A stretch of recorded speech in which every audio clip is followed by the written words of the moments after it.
Hey button pushers, my name is Nick and welcome back to the life and suffering of Sir Brante. We are already a noble of the sword, we have just been ennobled, so that's done. And we are moving into peacetime, so we're going back to Anazot and we are going to become a judge at the prefecture, which means all of this is going to be brand new. There'll obviously be like the little snippets of things that we know about, like the family events, but everything else should be brand new. Lengthwise, I'm thinking there's 2 more episodes left of this, so I'm probably going to play this up to the point where it says peacetime is nearly finished, because as we have established at this point, that is a bald-faced lie. So if we get up to that bit, stop the episode, maybe see how we're doing for time, and then the next episode will be finishing off peacetime and the revolt. Is my plan at the moment, but everything in this game is subject to change at any given moment, so who knows? A full adult now, I returned from the capital a changed man. Yet, my hometown was not the same as I had left it. Fate had difficult times in store for all of us. So I'm pretty confident that this route isn't going to be as deadly as the other routes have been, so because obviously the Lotless, I was always under the threat of Felipe El Fero discovering what I was doing and murdering me, and the priesthood. Who knew that being a priest was that dangerous for your health? I didn't. We'll see. We'll see how this weighs up against the 2 of them. But for now, the road back home. As the carriage wheels clack a steady rhythm over the cobblestones, you watch the lands of Margara, rendered dry and desolate by ancient magic, sail by the window. You're back in your home province, but you're no longer the boy who left it by this very road 4 years ago. You return a noble and a judge. You're continuing the family trade. You've returned to serve at the province's prefecture. Your home, Anazot, is but a few hours away along this dusty road. The carriage is stuffy and hot from the sun, even with the thick blinders shut tight. It's a familiar heat, but you'll now need to get used to it all over again. The heat weighs heavy on you, but it also reminds you of your childhood. You will see your family again soon. To pass the time before you return home, you read your father's most recent letter. Again and again, you carefully reread your father's uneasy words, steeling yourself for your first real job and the service that awaits. Dear Niklaus, I anxiously await your return, my son. You are the 3rd judge in our bloodline, the pride of our family. Yet these are hard times for a judge. By the Emperor's decree, Archduke Tarquinius Melanidas is no longer the overseer of Margara. The new overseer is the Emperor's own brother, Gaius Tempest. And now, our province has been split by enmity and strife between the Archduke and the Overseer. The nobles have split into 2 factions, and so too have the commoners. Some side with the Archduke, loyal to their liege and determined to follow the traditions of old. Yet many judges and officials are eager to side with Gaius Tempest as the new Overseer. Compared to his brother Cornelius, he is less radical and more cautious, but he, too, seeks to transform the Empire and bring the estates to peace. Yet other Arcanians are outraged that Archduke Melanidas has been deposed. One among them is Dorius Otton, High Commander of Margara. Although Otton and his men are sworn to serve Gaius Tempest and follow his orders, it's no secret that his loyalty remains with the Archduke. While Gaius and the Archduke are at odds, there's been no open confrontation. Yet, I fear their patience may one day run dry. As for the judges and the prefecture, every day we deal with more and more litigation between nobles and commoners. Yet there are no imperial laws that clearly formalise the rights of all 3 estates. Wisdom, honour, and conscience are every judge's best advisor these days. You made the choice to serve the law, and you will have your work cut out for you. You will answer directly to Prefect Augustine Elborn, a long-standing friend of the family. He needs strong allies now more than ever. With the support of people such as you and I, the Prefect intends to alter the fate of our province. I'm looking forward to seeing you back in Anazot, Niklaus. You put the letter back in your pocket. The walls of Anazot have finally emerged on the horizon. A challenging job at the prefecture awaits you. But first, you're going home. Okay, let's see what options we have. So Otton is sentenced. You convict Commander Otton in a court of law. Interesting. Ooh, but I need to... Oh no, I need to not betray Augustine Elborn. Okay. Otton faces the Court of Honour. Knight of the Serpents. The supporters of Archduke Melanidas take the city. Okay. So I can either go down the route of sentencing Otton, Well, I can allow Archduke Melanidas to take over the city, or the rebels can take over the city.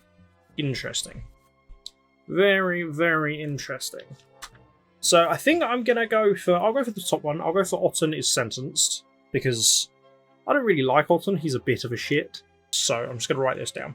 Obviously. Dear Slim, you still ain't called a roll. I hope you have a chance. So my justice needs to be between 8 and 9, not betray Elborn, and either protect people or evidence against Otton. Cool. Outcomes of the Brante family. Right, I want us to be ennobled by the sword.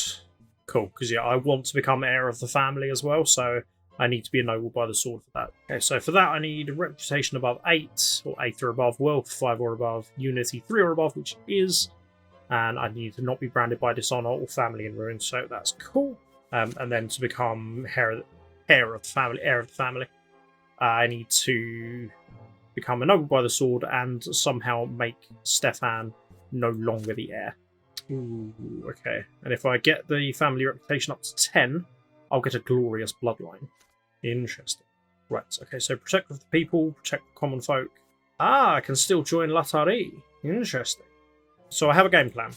I think I know what I'm going for. I've got a few things to look out for. So I need to focus on justice. I need to focus on reputation, wealth, and unity.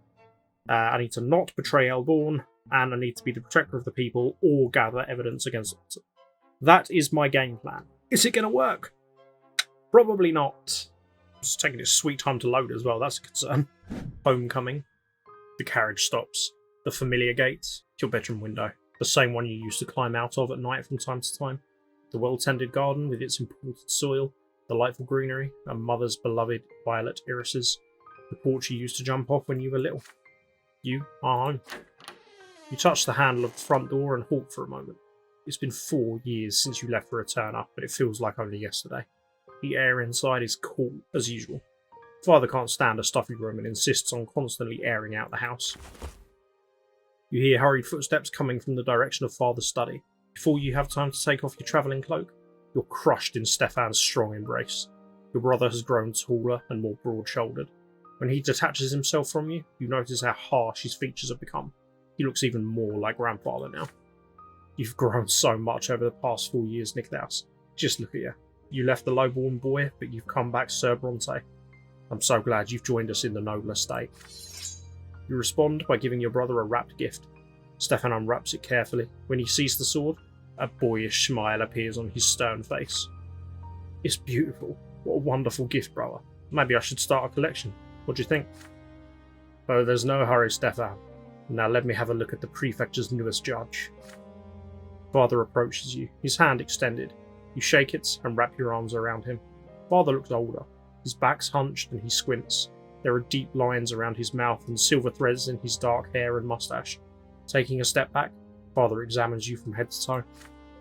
What fine posture. You had excellent teachers. I'm so proud you made it, son. Mother comes out of the living room, leaning on Nathan's arm. You immediately see signs of the illness you read about in the letters from home. Her back is bent, her hair is grey, a thin web of wrinkles cover her face, and her complexion has lost its colour. She can barely stand unassisted. Nathan leads Mother to you. Slowly, very delicately, she embraces you. Press your face into her shoulder, breathing in the nearly forgotten, dearly beloved smell. Mother holds your shoulders and studies your face for a long time. You've been away so long, son. How you've grown. Just a short while ago I was cradling you in my arms. You look so much like your father when he was your age. Sir Niklaus Brante. Nathan approaches you next. Your younger brother is now as tall as you are, and his hair almost reaches his shoulders. But he still has the same lost look in his eye he had when he was a boy. And here's your ne'er-do-well little brother. He hasn't changed a bit or grown an inch after all this time. He couldn't get into the seminary, so he just hangs around. Nathan lets out a heavy sigh and awkwardly puts his arms around you. I'm glad to see you back, Niklaus. Home just hasn't been the same without you. You hear a snort behind you. Everyone turns. At the top of the stairs stands Gloria, her arms across her chest. She's dressed as a man, in culottes, a frock coat, and a necktie with a massive pin. The entire family waits for her to greet you. Stefan shakes his head disapprovingly. Your sister descends as if forcing herself to do so. A few steps away from you, Gloria stops and bows. Welcome to your home, Sir Brante. Your sister looks thinner and leaner than she used to. She has dark circles under her eyes, as though she's been sleeping too little or crying too much. Enough pleasantries, come on in. The table's set. Lydia's prepared a veritable feast for you. For the first time in years, the entire family is together. You can finally spend some time with another member of the family today. Okay, I'm gonna find out how Mama's doing. I mean, we know how Mama's doing. She's not doing well. She's a sickly little lady. She won't admit it, but we'll have a chat with her anyway, and then we'll go out and speak with Nathan, and he'll kind of fill us in on just how bad it is. Sweet Mama Brante. First day of service. Your service as a judge begins today. You get dressed early in the morning, donning a brand new jacket with a cravat and a hat. It's an immaculate look, if you dare say so yourself. You head to the prefecture with Father. The prefecture moved recently. It now occupies a massive new building of white sandstone in the very centre of Anazot. A stone statue looms over it, the sword of the younger twin, the divine law that directs worldly judgment.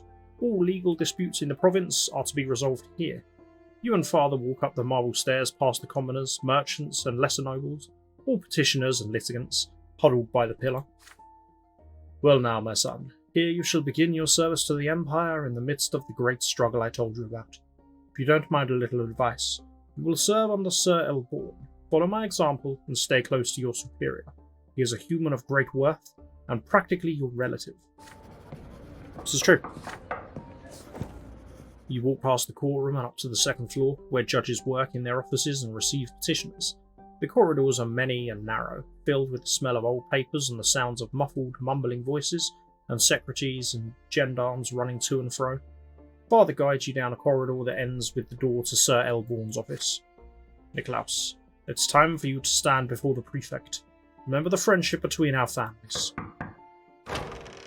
You knock and enter. The spacious oak-panelled office is not without decoration, yet its adornments are tasteful and elegant rather than garish.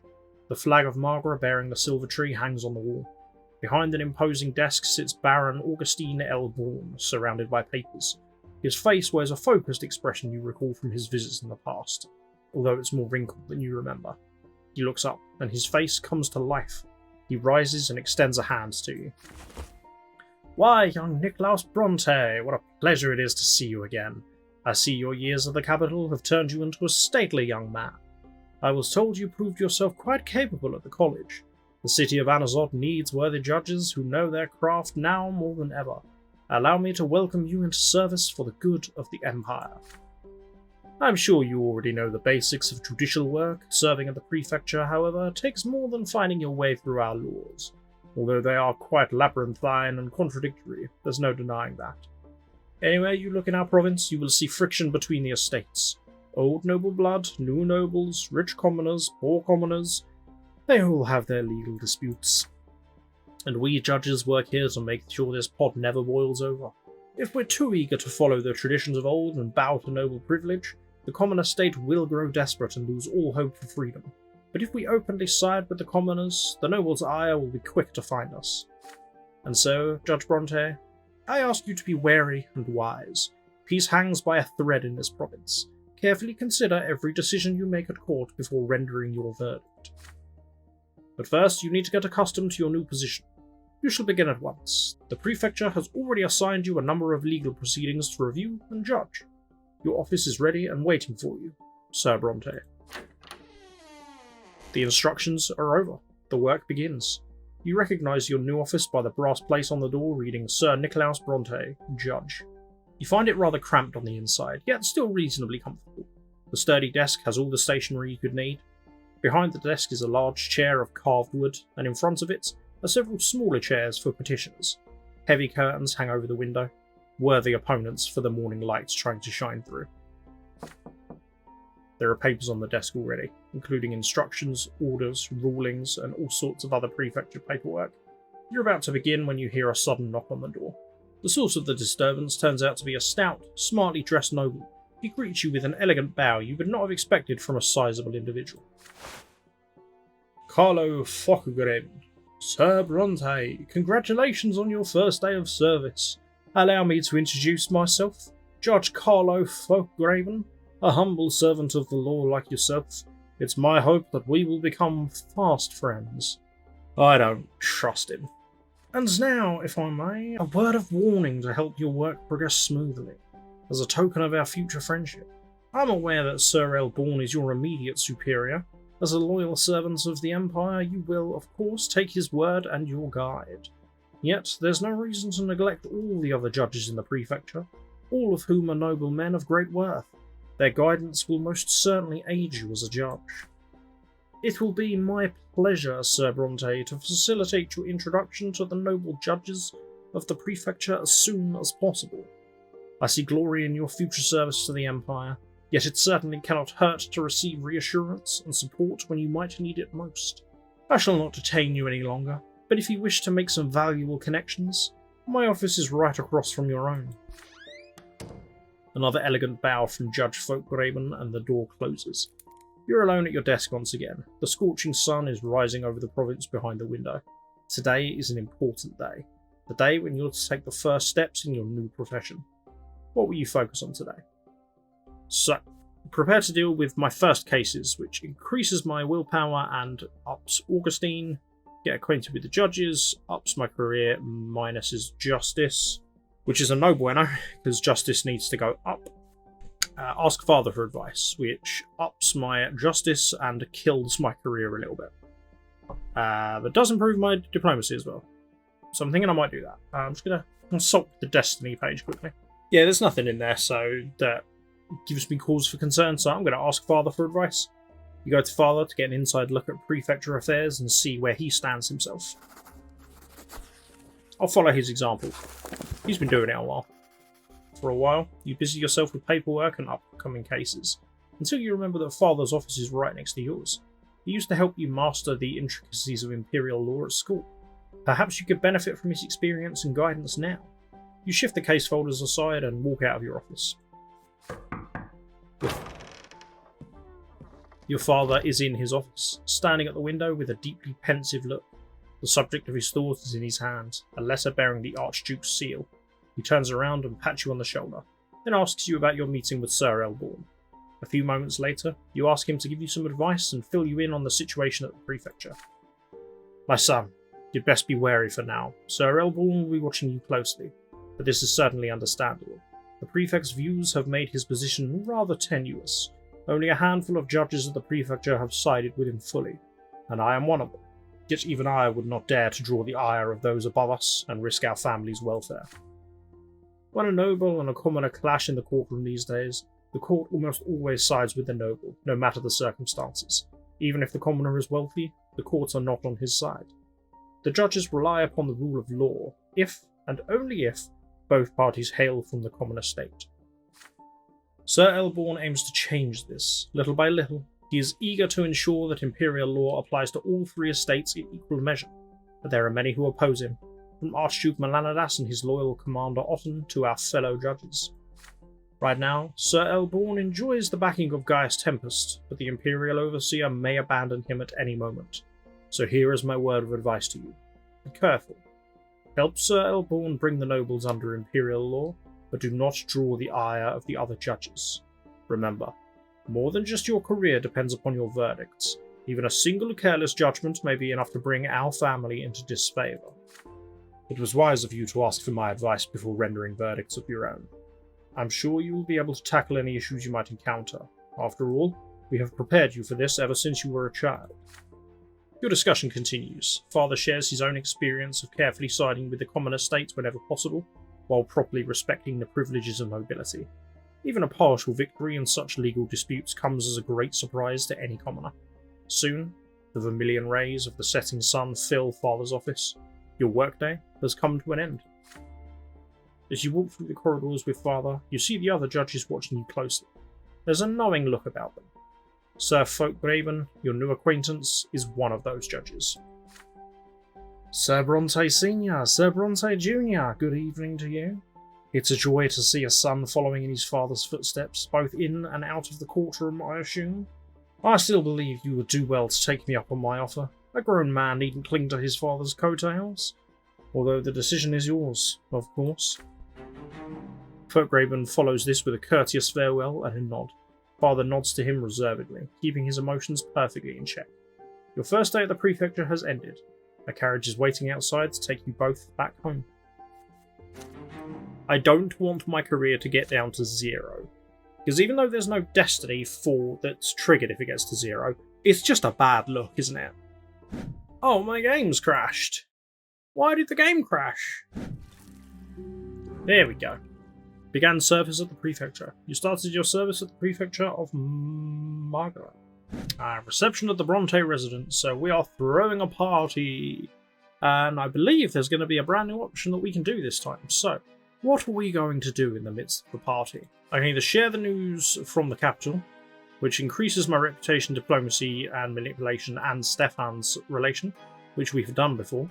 I can't purchase a family portrait because my stuff isn't high enough, but I wouldn't want to do that anyway. I can, however, talk about how I won the tournament, which is hilarious because I beat Sir El Pelletier, I think, in the final, and he's here currently trying to chat up Gloria, so that gets reputation up to 7, diplomacy up to 19, eloquence up to 11, and I'm maxed out with Stefan, so it's fine. You've earned the right to vaunt your military achievements. Damn right I have. The moment you approach Stefan, he links elbows with you and leads you to the most prestigious place by the table, where the most eminent of the guests are seated. May I present to you my younger brother Nicolaus Brante. He's just returned from their capital, where he was ennobled by the mantle. Nicolaus, why don't you entertain our guests with some stories from Returner? You make a courtly introduction and describe recent noteworthy events in the capital, the celebration of the heir's coming of age, the attempt by Gaius Tempus to enshrine in law the rights of nobles of the mantle, Patriarch Luke's sermon. Then you mention the big tournament at the end of your term in the college. Intense battles, the most skilled fighters, an elite audience. The nobles, intrigue, urge you to reveal the winner. You show them the ribbon that was tied around your sword by none other than the daughter of the Archduke, Octavia Melanidas. The crowd murmurs approvingly. With a wry smile, Jose El Pelletier takes a step forward. He was your adversary in the last duel. You exchanged some pleasantries with your former fellow students. El Pelletier returned from the capital a short time before your arrival and has an important position in the city hall. The young nobles observe you with envy. The older guests reminisce about the jewels of bygone days and predict a brilliant future for you. Stefan is radiant. I see you haven't wasted your time in the capital. We'll ensure you become famous all over Anazot. You and our family. Nice. Nice. Nice. Nice. Also, while I'm thinking about it, House of Brante. Our wealth is currently on 4, and it needs to be on 5. Okay, good. So that's not too bad. So, rock and a hard place. So, Stefan and Gloria are constantly at each other's throats, and Father has kind of dumped it on us to decide what we need to do. Okay, I can side with Stefan, which I've never done before, so Gloria must stop bringing shame to your family by defying her lots. Gets me down with Gloria, but she's already on -3. Christ. I can defend Gloria, which knocks the reputation down. Although I'm close with the reputation, because that only needs to be on an 8, I would rather take the hit on you. No. I'm gonna defend Gloria.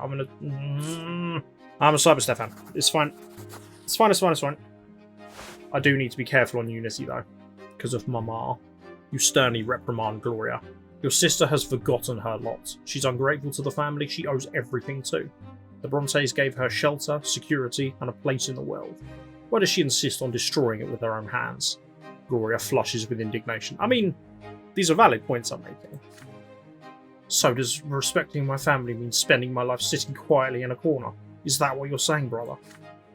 You cut her rant short. You remind Gloria that you live in the Empire, where everyone has a lot and a place. Your sister cannot jeopardize the family's well-being just because she's unhappy with the ways of the world. Nicolaus is right, Gloria. I am not fully content with the order of things either. As a judge, I struggle daily to ease the burden of the commoners, but I am responsible for your good name and that of our entire family. So I ask of you, no, I demand, do not take part in any dangerous gatherings, and, at least in public, please comport yourself with modesty as your humble origins require. Very well, Sir Brante.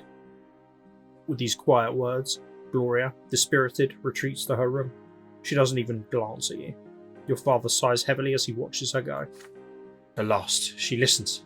Don't worry, Niklaus. Let us sulk a little on our own. At least you won't cause any more trouble for the family. Father agrees, but stays behind in his office, looking downhearted. Gloria doesn't come down to dinner. For the entire next day, she doesn't utter a single word. Yeesh. Yeesh. The land dispute. It's the morning of a very sultry day, and you're back at the office. You're beginning to get used to the duties of your new profession. Father visits you on the job now and then to see your progress and provide advice, but by now he's confident you can handle the work on your own. Today is your first case, assigned by the prefect himself.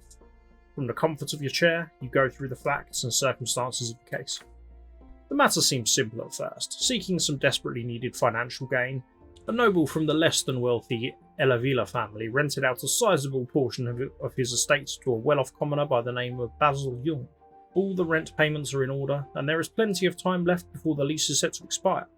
But the commoner built a large dye works on the estate, and then Elavila suddenly filed a case within the prefecture to evict him. The rental agreement specifically states that the commoner Young has the right to construct any building on the land. The noble landowner, however, thinks he has the final say on any construction since the land belongs to him. Vassal Young, on the other hand, has refused to vacate the rented land since the terms of the agreement has not expired. Both parties are to appear at the prefecture to hear your decision. The litigants, Sir Elavila, enters first. He's an aging noble who dresses far too colourfully for his years. He walks into your office with confidence and sits in front of you. The next man to enter is Vassal Young, a heavy-set man with a thick beard, clothed in his old jacket and clutching a hat. He stands by your desk and bows to you. Sir Elavila does not hesitate to speak first. Your Honour, I demand you drive the commoner Young from my land. His dye works is a noisy, nasty, ugly building, and I refuse to have it on my property. My family already had to endure their warehouses and their filthy workers right by our own estate. But this is simply beyond the pale. Either the court says the dye works must be demolished, or I, Gustav Elavila, will do it myself. You ask Sir Elavila to compose himself and tell the commoner to give his statement. Vassal Young gives his account, speaking in a deep, gruff bass. Your Honour, it cost me all my money to build the dye works. The contract says it clear. I got the rights to build anything on the lands during my rental periods. And Sir Elavila didn't say a word at first, but now he up and demands we demolish it. My family will be ruined. That's not going to happen, I say. Sir Elavila screams at him in return, outraged by what he calls his cunning and trickery. The bearded Vassal Young disagrees again and again, his pudgy finger pointing at the clause in the agreement. It's noon already. The sun is so hot. Even the air itself seems to melt away. This is your first case ever. It's time to deliver your verdict. If I can protect Young's right, which ups my justice, but knocks my career a little bit. Comply with Elavila's demands, which does the opposite. Terminate the rental agreements, which knocks down justice but ups my career. Or if I had higher manipulation, I could ask Young for a bribe. So this comes down to what I'm prioritizing. Am I prioritizing the reputation, or am I prioritizing justice? I don't know. I think I need to prioritize justice. So I'm going to protect Young's rights, because I confirm that Vassal Young had the right to construct the dye works on his rented land, because it says so in the contract. So a contract's a contract. You deliver your verdict. As the rental agreement clearly states, Vassal Young has the right to use the aforementioned lands belonging to the Elavila family until the year 1150 and construct any buildings on the aforementioned lands. Vassal Young's use of the lands is not in violation of the agreement, and therefore he must not be evicted, and the dye works will remain. Any attempt to drive him off or demolish the building will constitute a breach of law. How dare you! This is my own land, and I can do whatever I want with it. It is my right. I can rent it out, I can take it back just the same, and your puny little papers mean nothing to me. If you refuse to resolve this peacefully, Your Honour, why, I'll just put the damn dye works to the torch. You have a response to that. If Young's property should come to harm through Elavila's actions, the nobleman will provide recompense for all damages and pay a fine to the Emperor. The law of the Empire is the Emperor's rule. Nobles and commoners alike must obey the law in equal measure. Your words are tactful but unyielding.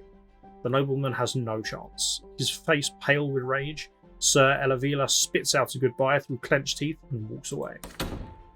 Thank you so much for your just verdict, Sir Brante. I never even hoped you'd protect my rights after all. Oh, now the die works is going to be a big hit.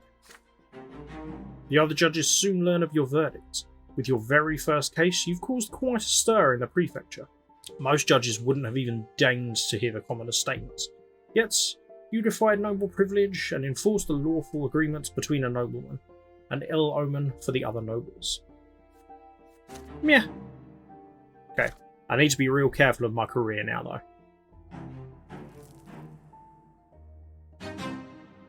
Well, I may have screwed myself already.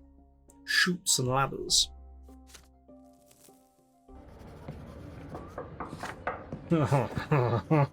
News of your latest action spread rapidly across Anazot. You have made many enemies during your years as a judge.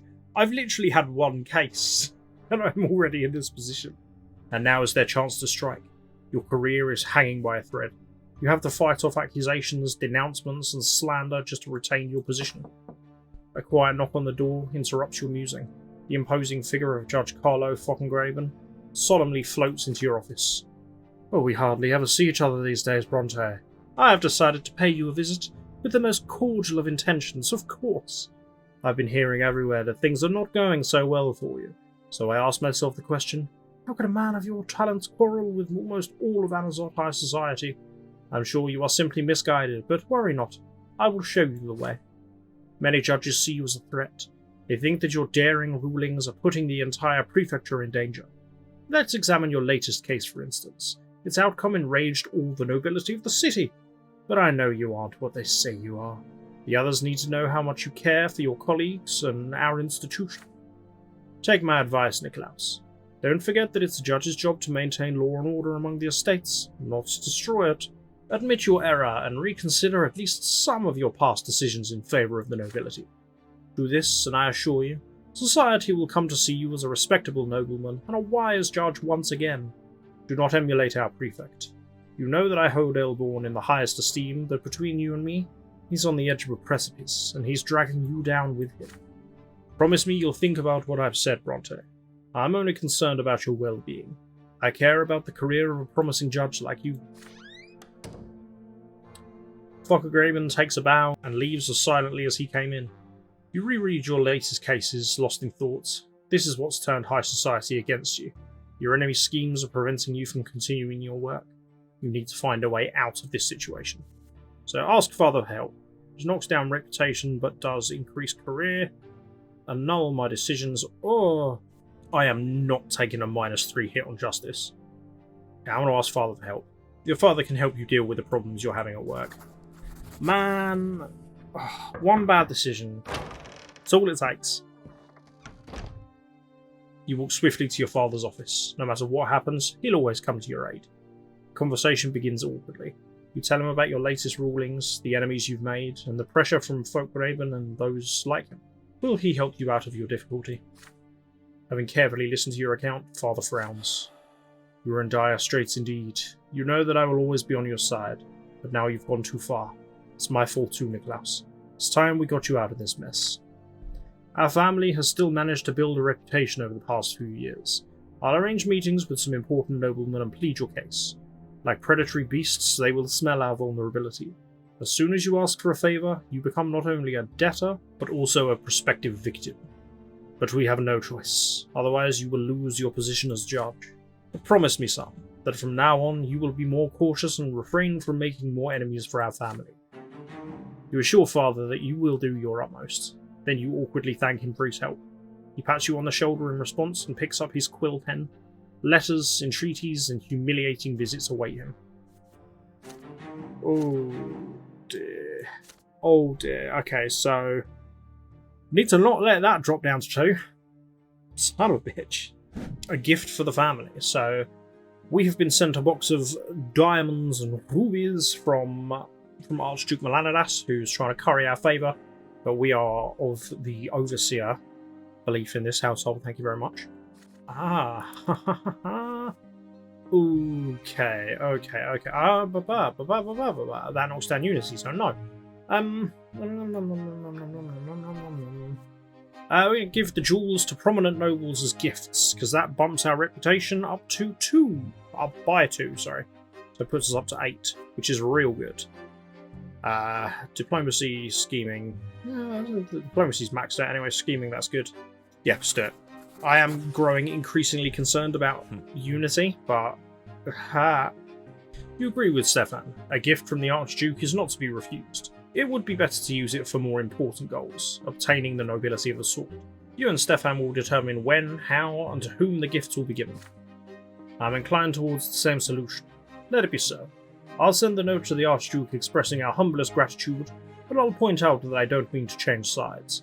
I still serve my prefect and my overseer. Be careful, father. The Melanidas house is not to be trifled with, but the Archduke will have nothing to reproach you with. Niklaus and I will put the jewels to good use. You and Stefan spend the next couple of weeks arranging meetings and attending receptions and feasts. You discover that you're on par with your brother in your understanding of the nobility of Anazots, including their relations and their quirks. The generous gifts and the refined manners your brother and you display before the aristocrats allow your family to rise in their esteem. There is but one disadvantage. You do not have a single coin tucked away in the family treasury. That's not true. We have a bit of wealth.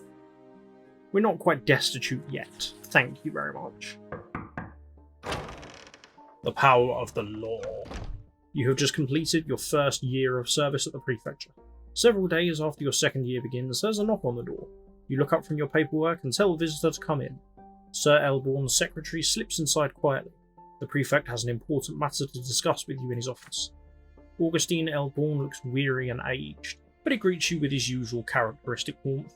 You take a seat in a comfortable chair across from him. Sir Elborn asks his secretary to pour you and him some wine. Sir Brante, good to see you. I hope the judge's trade is coming easily to you now. I must admit I've been watching your first cases closely. You've already had to resolve a rather difficult land dispute between a commoner and a noble. We will see even more litigation of this kind in our province in the future. Now it's time for you to answer an important question. In this great dispute between the two estates, where will you stand as a judge? Take a look around. Life in the Empire as we know it is changing. It is our duty as nobles and judges to make peace between all the estates on the basis of the law. However, the prefecture faces a great hindrance in its pursuit of this goal. Many nobles are still determined to abide only by traditions of old, especially the Arknians. For those nobles, the only law above them is the Court of Honor, where noble ranks and jewels decide everything. They reject the jurisdictions of the prefecture and outright defy the newer laws and regulations of the Empire. This is to say nothing of what happens when an Arknian has a dispute with a human common. Some Arknians would rather cut a human down then and there than waste time on what they see as a pointless litigation, even though the law says that all the Emperor's subjects have the right to a fair and just trial. One of the most flagrant violators of the law is Dorius Otton, the commander of our province's military. You've encountered him before, haven't you? That Arknian nobleman is a notorious duelist. Anyone who crosses his path risks insulting his honour. His sword has ended the lives of many human nobles, not to mention all the commoners who've been unlucky enough to run afoul of him when he was bored. Surely you realise, Brante, that we are the only ones who can protect those people. The lowborn lot forbids a commoner to arm themselves, and even those who would rather defy their lot have no chance against Dorius Otton, one of the most skilled Arknian swordmasters. Otton cannot be allowed to commit murder with impunity. We have to stop him and all the others who act as he does. Imperial law must prevail over the barbarous traditions, but as of now, I have no authority to put Otton on trial. Our province still abides by the old traditions, and humans are powerless against the dynastic power of the Arknian aristocracy. Putting an Arknian on trial for his crimes would be unthinkable at best. We have to work gradually to change this, Brante. I need you as an ally. What we have to do is strengthen our power of imperial law in Margaret, so that eventually everyone will respect the law, from humble beggars to highborn Arknians. We must show everyone that the law is not a noble instrument of oppression against the common folk. Like the divine law, imperial law must stand above all, with no regard for birth, rank, or title. This is why I've decided to address you today, Niklaus Brante. Side with the law, side with your father and myself.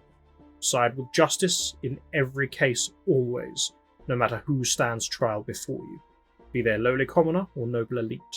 With enough precedents, we will put an end to highborn tyranny and ensure that the law is respected throughout the province. But I must warn you, even here at the prefecture, I am not all-powerful. Many judges oppose my point of view, not openly, at least not yet, but I am certain they will work against us in the shadows. Now, Brante, what is your answer? Are you ready to side with me and change our province for the better? Are you prepared to support me against the high-handed gentry and defend the common folk from the likes of Boris Otton? Yeah, we'll go with this. Why not? It kind of fits in with the whole wanting to put Otton on trial anyway, so yeah, sure. Plus I'm going for justice in most occasions anyway, so it fits.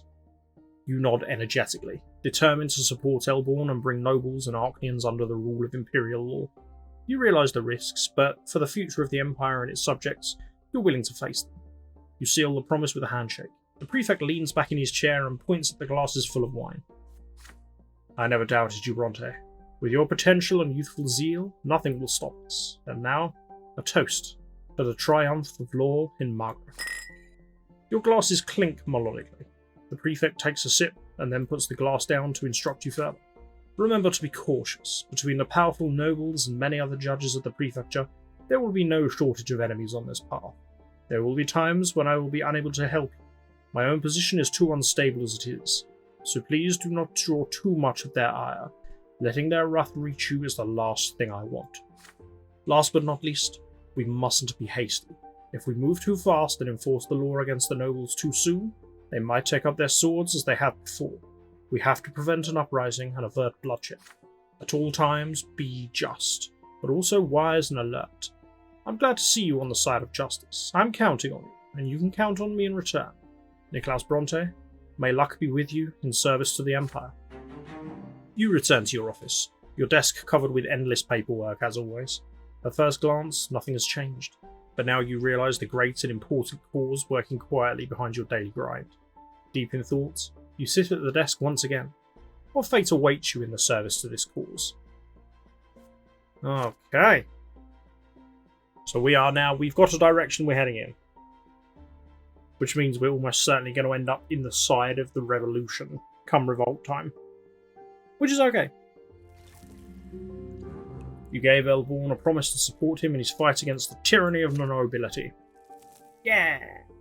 So Thomas has returned, and he wants to go out for Dindians. So, I mean, obviously, yeah. This will give me a hit with reputation because he's making some powerful enemies. So it will knock me down to 7 reputation, which is okay, because I only need to be on 8, so that gives me time to claw that back. And I get 10 willpower, so marvellous.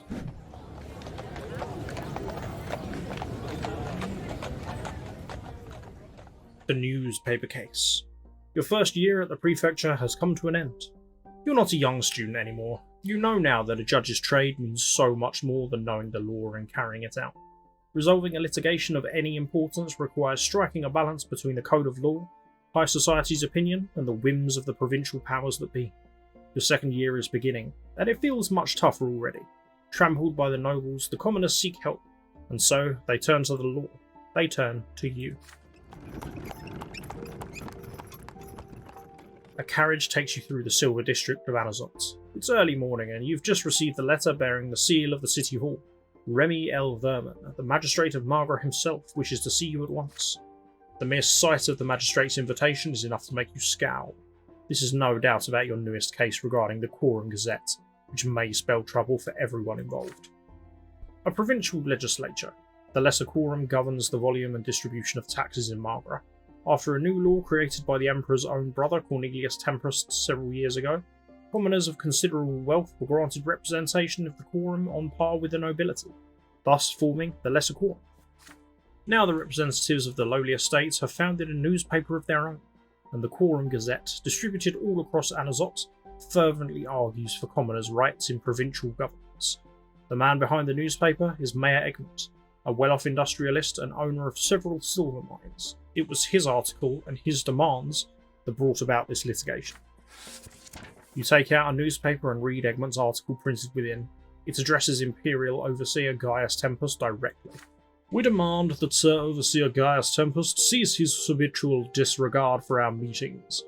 From our Emperor Uther II we received the lawful right to assemble and sit in the lesser quorum, and we say to our Overseer, our voice must be heard, our message must be accepted.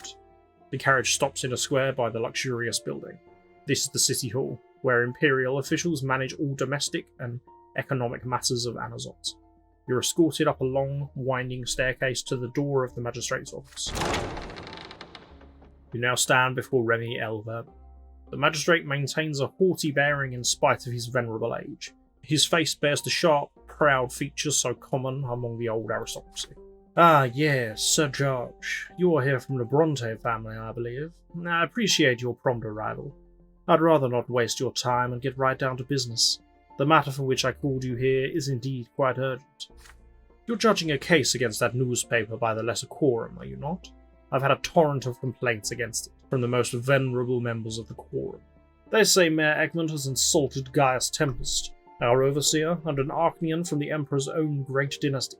And I say, they're absolutely right. The Empire gave those uppity commoners a hand in managing the province's very well-being, which is already a violation of their lowly lot. But no, that wasn't enough for them, it would seem. You earned the mantle only recently, Sir Brante, but you must realise that this is an affront to the honour of the entire nobility. I expect you to do your duty as judge and immediately find a pretext for shutting down that pathetic gazette. Elborn, your prefect, might think otherwise. However, Sir Brante, if you exercise enough wisdom and cunning, I am certain you will realise which position is most beneficial to you. With your youth and potential, it'll do you good to have powerful friends on your side. I am sure you will reach the only appropriate and just verdict when closing this case, and I hope you will be duly judicious. For now, farewell. You return to the prefecture lost in thought. Sir Elverman is right. Your word is all it will take to shut the Lesser Quorum newspaper down. As a judge and a nobleman, you don't even need a reason. The people running the Gazette are mere commoners, no matter how wealthy they might be. There was no breach of law, however. Mayor Egmont's article simply requested that the Overseer of Marga hear what the Lesser Quorum has to say. You can reject the nobility's complaints and thus show the commoners they may rely on the prefecture's justice, but Sir Elverman and many fellow judges will be outraged. Father learns that the case has been assigned to you. He visits you and offers some advice. You're in quite the predicament now, son. If you try to appease one party, the other will be furious. Wouldn't you rather see if there's any way to make peace between them? We could host a party at our estate and invite both Mayor Egmont and the noble elders from the quorum. If you are successful at diffusing their quarrel, no one would object if you decided to legitimise the Quorum Gazette. Even Elverman wouldn't be against it if the nobles stopped complaining. However, Father is not your only visitor of note that day. Shortly after the door closes behind him, the familiar face of Judge Carlo Folkbraven appears in your office. He looks around cautiously before speaking his mind. I hear you've been ordered to deal with that newspaper run by the wealthy commoners.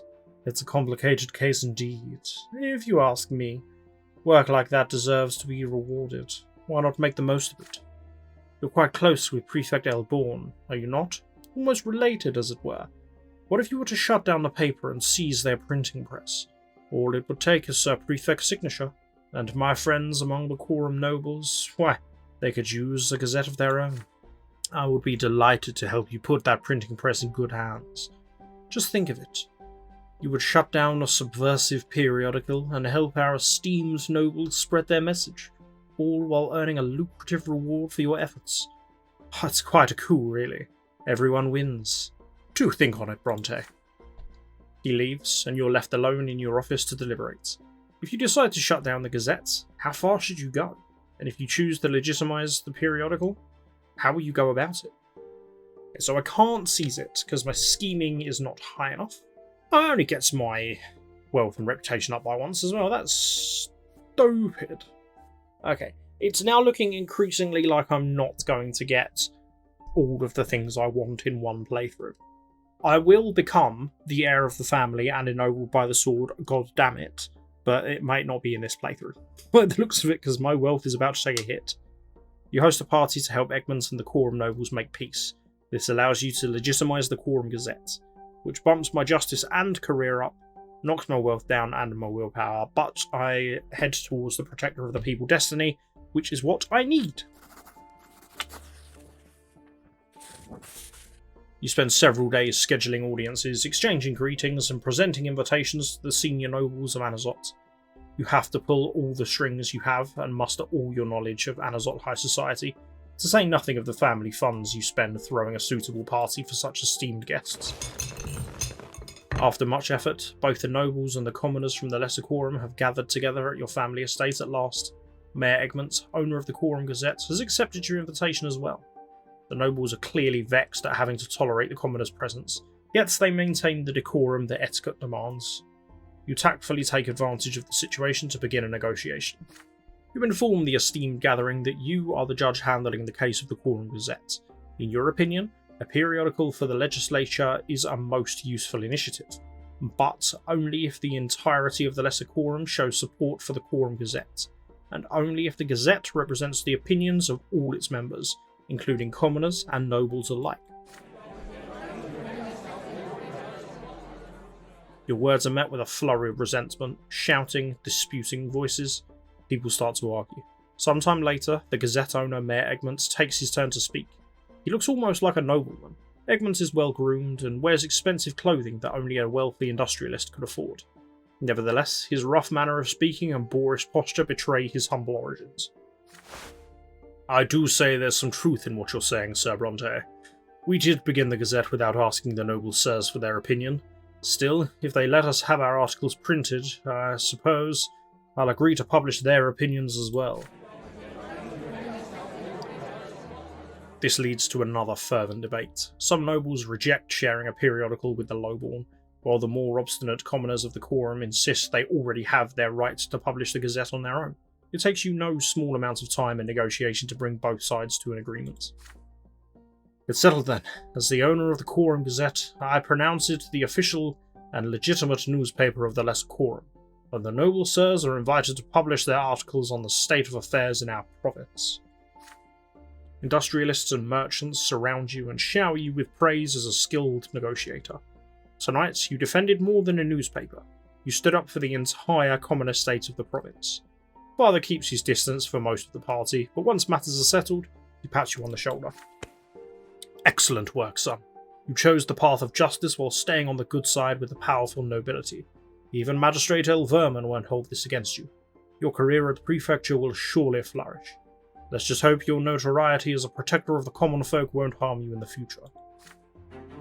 The night is over. One by one, the esteemed guests leave the Brante estates, the family home you know so well. You never thought the affairs of the entire province would one day be decided within these familiar walls. Okay, yep, the wealth is becoming a problem. I am protector of the people. Upsettingly didn't get an achievement for it though. Ah, the call of the ancestors. I've been waiting for this. Because I can do something at this point. We're going to head down to the family crypt and have a little chat with the ghost of Sir Gregor. Now, normally, he calls forward the leader of the family. Father goes up, Stefan gets in his way. And normally, that leaves me with the option of either staying out of it or telling Stefan to sit down and shut up. But this time, I think I can do something different. This time, I can step forward myself. You yourself are entitled to speak to your ancestor.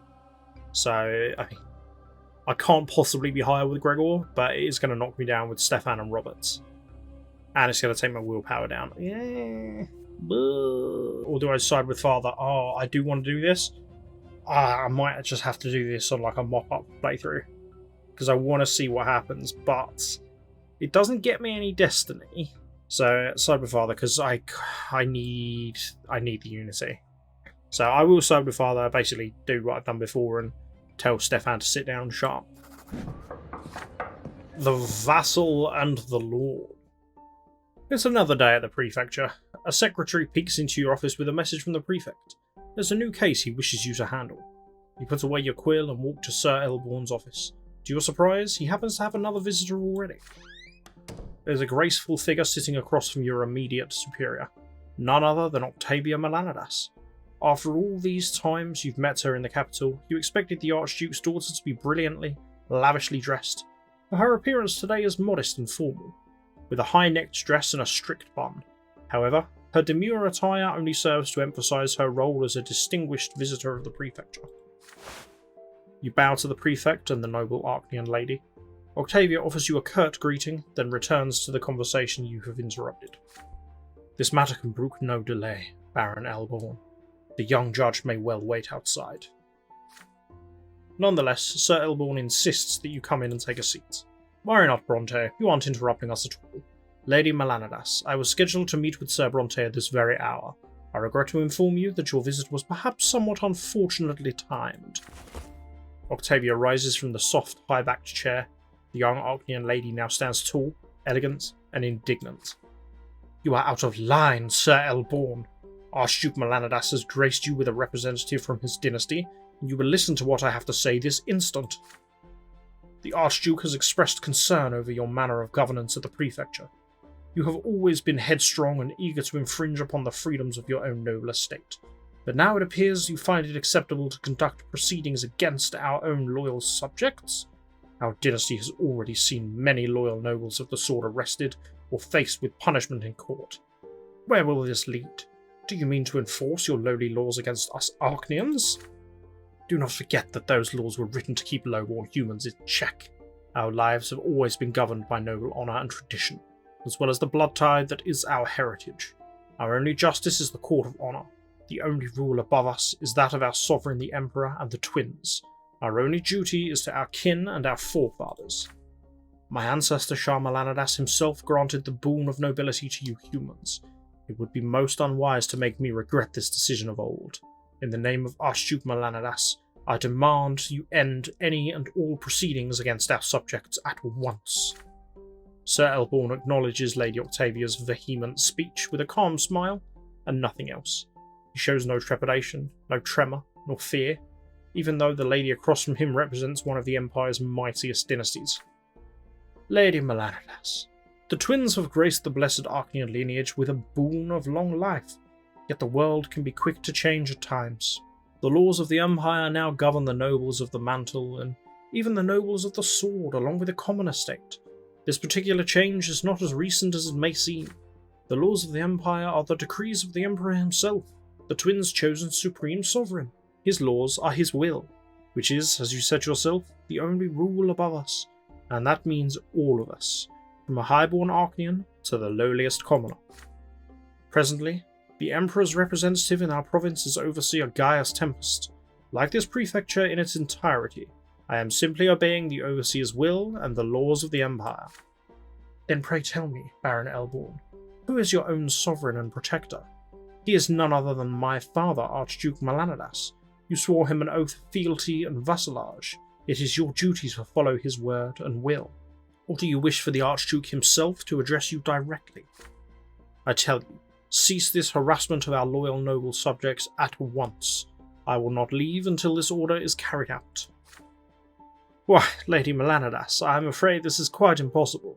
As a servant of the Empire and Imperial Overseer Gaius Tempest, it is my duty to enforce the law. Now, if you will excuse me, Sir Brante and I have urgent matters to discuss. The gaze of the Archduke's daughter is locked with the prefect in a silent struggle. Each expects the other to back down first, but then Octavia suddenly turns towards you. But I believe the young judge has more in him than blind obedience. Surely you are able to distinguish a rightful claimant from a threat to the province, are you not? Silence resounds within the prefect's office. They are both waiting for you to speak. So I can support Elborn, which ups with Gaius Tempest and Augustine Elborn, but knocks down with Octavia and Archduke Melanidas. Side with Octavia, which I imagine does this. Oh no, different. That knocks down my Justice, but increases with Octavia and Archduke, and knocks down Augustine, or diffuse the situation, which takes down my willpower. I'm going to diffuse the situation. Octavia knows who you are, and this gives you an opportunity to diffuse the disputes and keep the prefect safe from her ire. Hopefully this is okay. You have Lady Octavia's attention now. She may not have shown it in Sir Elborn's presence, but she remembers you from the capital quite well. Skillfully, you take advantage of this connection to reduce the tension. You start by reaffirming her position. Truly, the Archduke has every right to look after his noble subjects. You would never expect an ancient dynasty to abandon the loyal nobles to their fate. Having said that, you shower the Archduke and his noble dynasty with praise, including his brilliant progeny who has deigned to grace the prefect's office with a visit. You casually mention your encounter with Lady Octavia at the fencing tournaments in Eterna. I have to admit, Brante, for a human, you fought valiantly indeed. I've witnessed some of the best Archnean swordmasters at work, and yet your fighting piqued my curiosity. There's a look of relief on Sir Elborn's face as he watches you converse.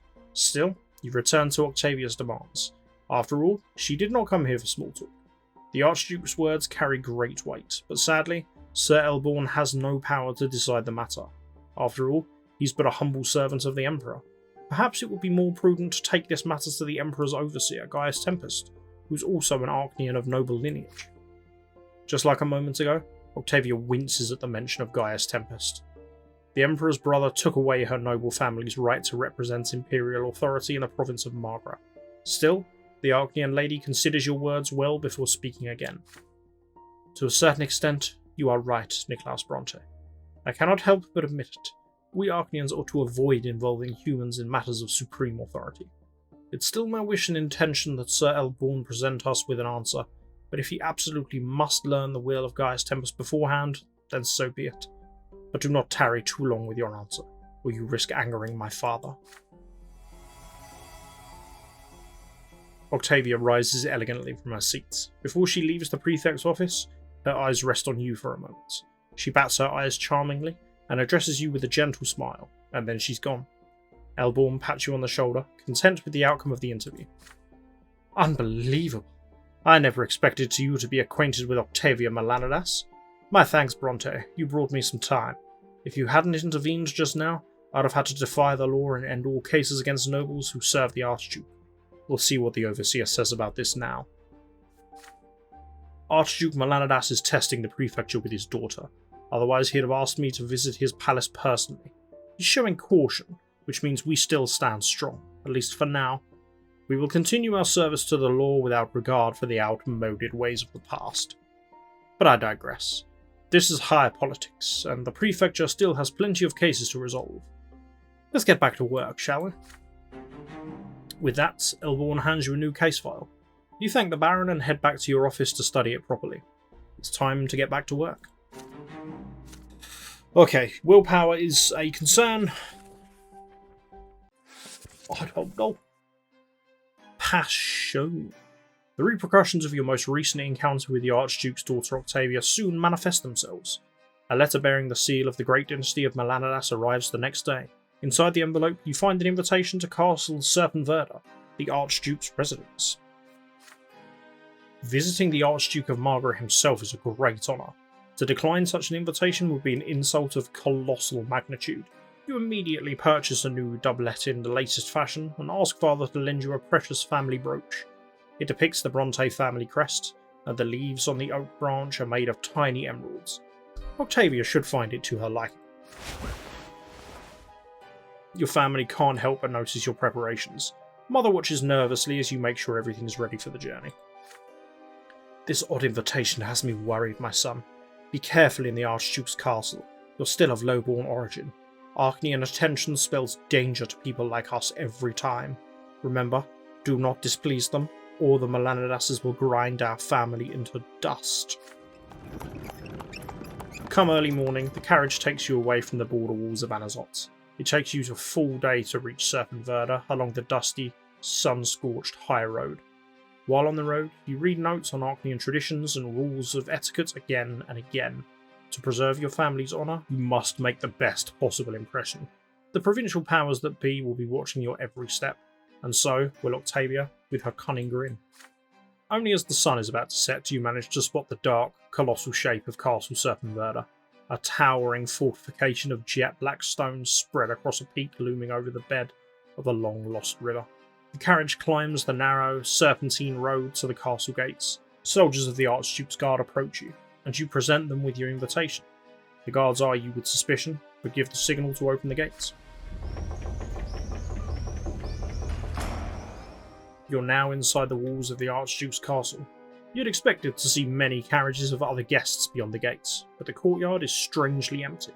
The guards show you to a servant, who guides you to a room reserved for guests, and leaves you there to wait. The servant soon arrives, and you follow him through the dimly lit corridors of Serpent Verda, lavishly adorned with silver, emeralds, and weapons of war. The castle is silent. There's no noise, no music. It seems completely uninhabited. The sound of your footsteps is smothered by the soft velvet beneath your feet. The servant stops in front of a massive pair of doors made of black wood. This is your destination. He gestures silently. You enter an enormous room, its walls covered in portraits and ancestral relics. In the very centre of the room is a towering throne carved of black wood. Upon the throne you see the delicate silhouette of Octavia Melanidas, clad in a black velvet dress embroidered in silver. With a commanding gesture, the Archaean lady bids you approach. You're here at last. Are you surprised, Niklaus? How odd. You didn't think my father would actually summon you to an Archaean castle, did you? Or are you truly that naive? How sweet of you. No, it was I who summoned you here. You're alone in the castle. Portraits cover the wall. Portraits of Archaean with dark eyes and jet black hair. They all resemble birds of prey, and their eyes seem to watch you with contempt that makes you very uneasy. Allow me to introduce you to my family. Family? This is a human by the name of Brante. What do you think of him, father? I think this bitch is crazy. She casts a defiant glance at the portraits of the Archduke Melanidas. Then she removes a glove from her hand and casts it as well. It hits the great Archduke right in the nose, and the tall walls and innumerable portraits echo her voice. Baffled, you ask Lady Melanidas why she summoned you. Because you have caught my attention. I noticed you, even when you were somewhat younger than you are now. And then I started seeing you again and again.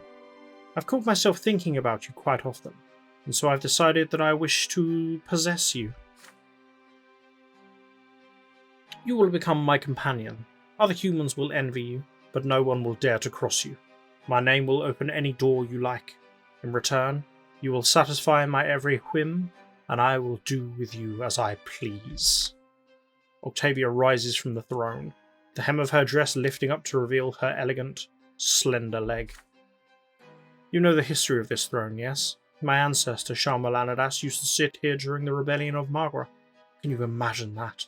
Shah Melanidas made decisions that transformed the entire empire, all from this very seat. And now it's gathering dust in the vain, glorious art galleries of my fathers. Now come to me, human. Octavia waits for you to do her bidding.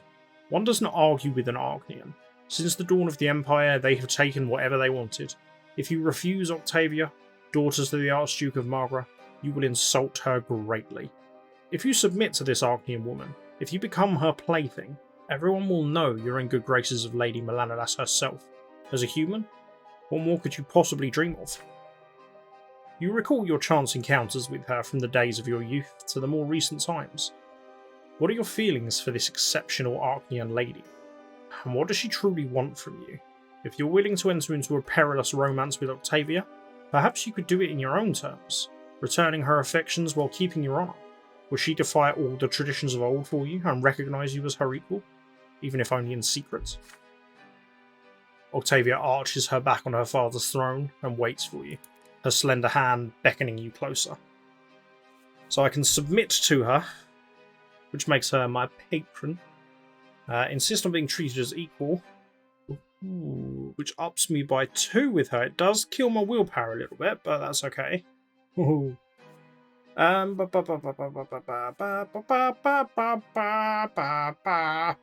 going to insist on being treated as an equal, because I'm not a piece of meat, Octavia. How dare you? Oh, achievement! You give Octavia your answer, looking her straight in the eye.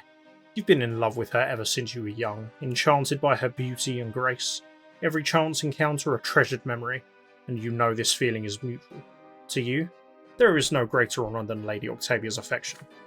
But you cannot sacrifice your honour as a nobleman for the sake of this love. You don't mean this as an insult. On the contrary, Lady Melanidas is far superior to you. It's true, yet you, too, are of the noble estates, and you cannot accept humiliation.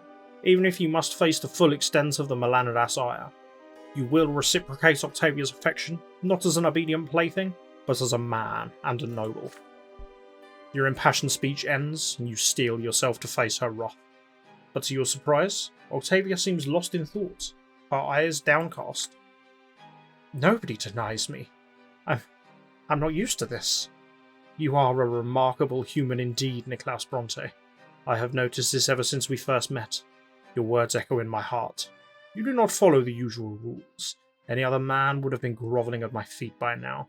Perhaps you can be my escape from this stifling, sickening world. So be it.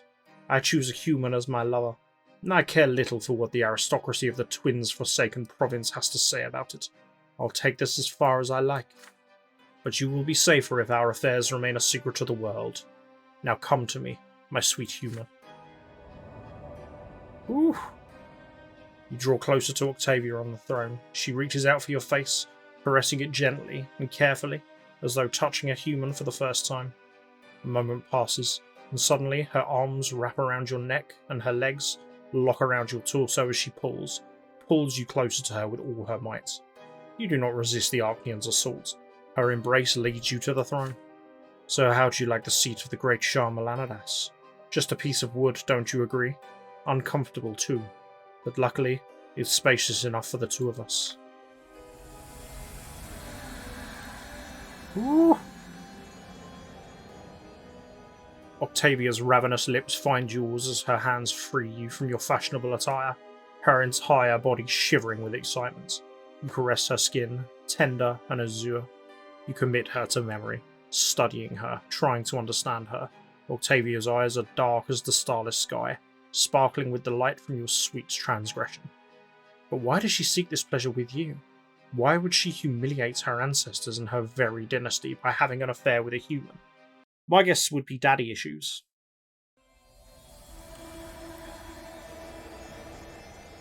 Seeing you preoccupied, Octavia gently pulls your head up by the chin. She kisses you passionately, and her lips start moving down your half-naked body. Her inhuman passion swallows you and overtakes you, until the vast throne room of the Melanidas dynasty echoes within the last of her ecstatic moans. Then there is silence, save for the sound of your heavy breathing. Octavia caresses your back slowly, then playfully pushes you off the throne. The Archneans watch you from the portraits, their face as dispassionate as ever. Octavia returns to you at dawn, now wearing a modest black dress, her hair in a formal bun.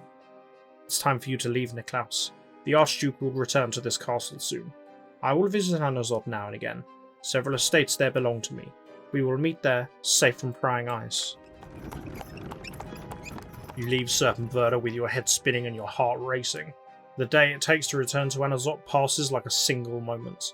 When your family asks you about the visit to the Archduke, you evade the question.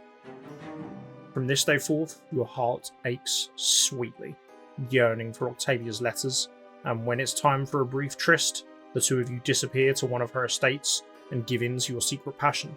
There are days when your love and your lover seems to be an illusion, something gone forever.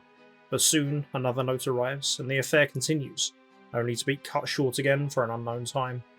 You've stolen the heart of the most beautiful and high-born Archnean lady of Magra. Only one nagging thought casts a shadow on your love. What will be the price for this insolence?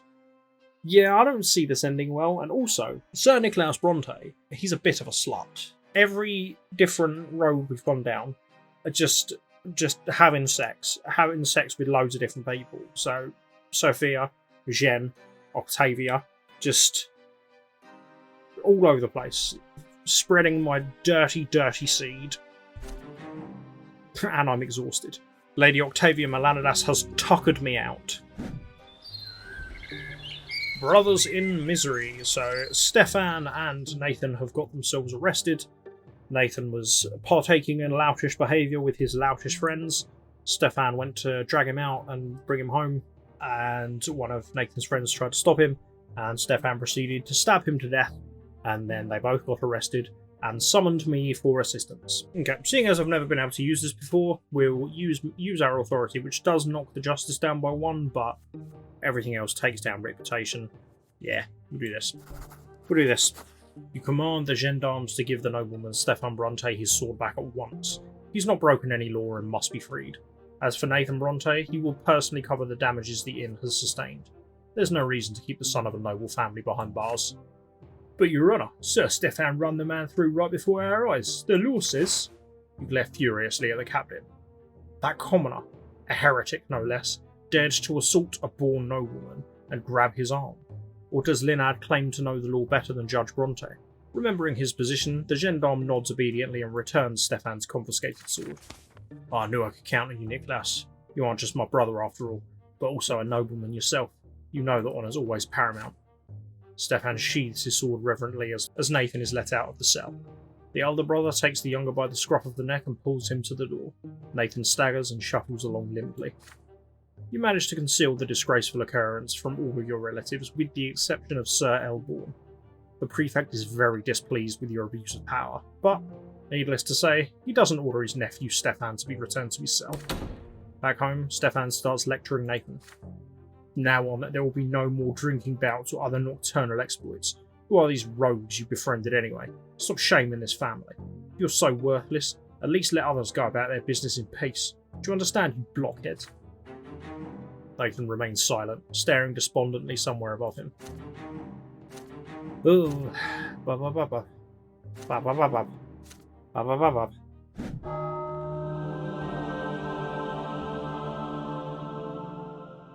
The case of Father Mark. Your most recent years of service at the prefecture have seen an increase in litigation on crimes against the church. More and more people are joining the ranks of the new faith in Anazot.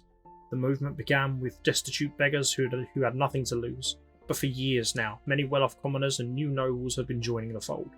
People say the leader of the new faith in Anazot is Father Lennart, the abbot of the temple at the Silver Tree. The city's leaders would love to expel him, but he's too highly regarded by the common folk. Complaints and cases of defiance in one's lot keep pouring in. Every day somebody is reported by their neighbours for heresy. Many commoners, adherents of the old faith, fear that such flagrant defiance of the lot will usher in the prophesied wrath of the gods. However, you and the other judges have no choice but to reject most of these cases. As a secular institution, the prefecture has no authority when it comes to crimes against faith. Only the Church and the Inquisition have any say here. In the middle of another busy day, at the prefecture office, the door suddenly swings open. A tall gendarme wearing an officer's uniform walks in. He takes off his helmet, adjusts his short, fair hair, and bows to you hastily. Captain Linard reporting, Your Honour. My boys finally caught Father Mark, the dreaded apostate heretic. The prefect told us to take him to you for judgment. Yo, bring him in. The two gendarmes bring in a short, stout man wearing a worn, dirty priest's cassock. Priests wear the sacred symbol of the twins, a cross within a circle, but this man does not.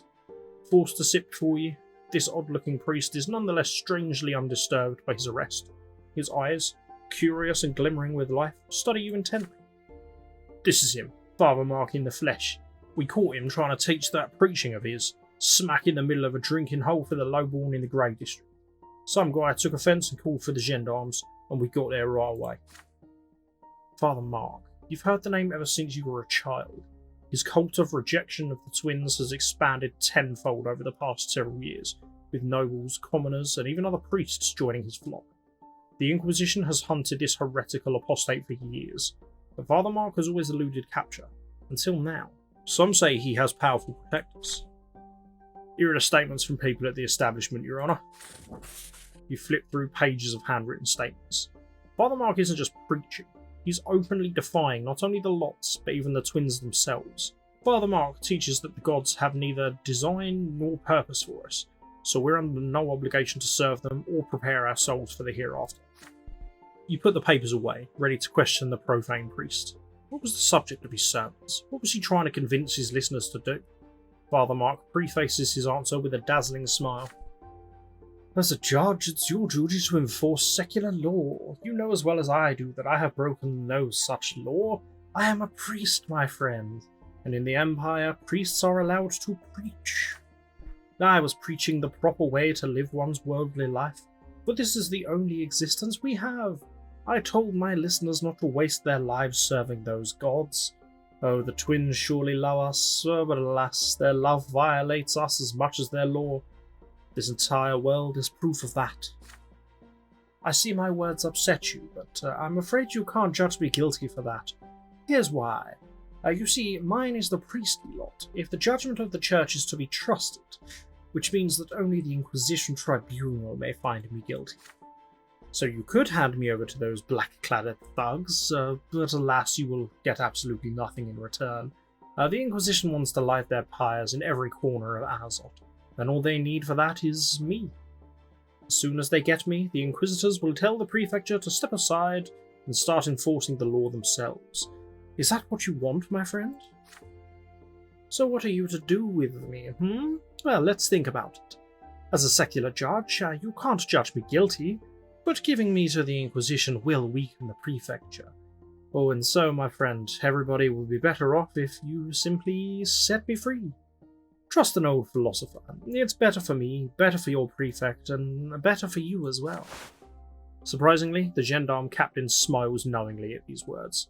He leans over and whispers a few words into your ear. You can't help but notice the scars all over his neck. I say the old heretic's right, Your Honour. If he's still got the priestly lot, he's the Inquisition's problem. It's too dangerous for the Prefecture to meddle in churchly affairs. And, strictly between you and me, if the reports I've been getting are to be trusted, this here Mark's been rubbing elbows with Patriarch Cassius himself. Letting him go might get us on his good side. And Sir Patriarch's a very wealthy man. But suddenly, the captain's voice trails off as the door to your office opens without warning. There's a young woman at the door, clothed in a black cassock and bearing the telltale silver seal of the Inquisition. Jem! I'm sorry, I had sex with Octavia Melanidas. It wasn't meant to be for us in this life, baby. I'm sorry. I am Sister Jen, Your Honour. I serve the Order of the Inquisition. That stern face, those piercing eyes, they seem somehow familiar. Of course, this is the young acolyte girl from the Temple of the Silver Tree, the one you saw during the school visit. She's an Inquisitor now. Your men did well to track and arrest Father Mark. Splendid. We've been hunting this false preacher for a long time. As I'm sure you know, priests may not be judged by secular laws, Your Honour. Mark has denigrated the twins and called for the people to reject them. He has broken his sacred vows and defied his lot. He will face the tribunal of the Inquisition for his transgressions. The man before you is a great threat to the people of Anazot, Judge Brante. His words lead people astray. His speeches doom them to eternal suffering at the foot of the pillar. Only the Church knows the way to end his heresy. You will hand Father Mark over to me at once.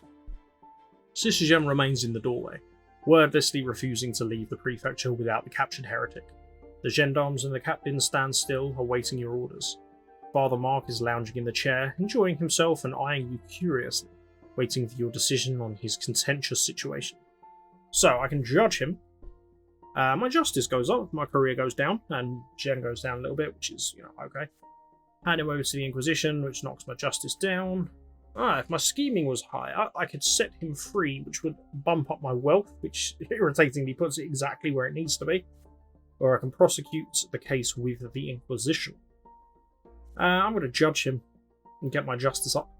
Imperial law exists for all estates, so you will find a way to judge Father Mark guilty in a secular court. Why not? You order the gendarmes to put Father Mark in jail. The priest just shakes his head, slowly and sadly.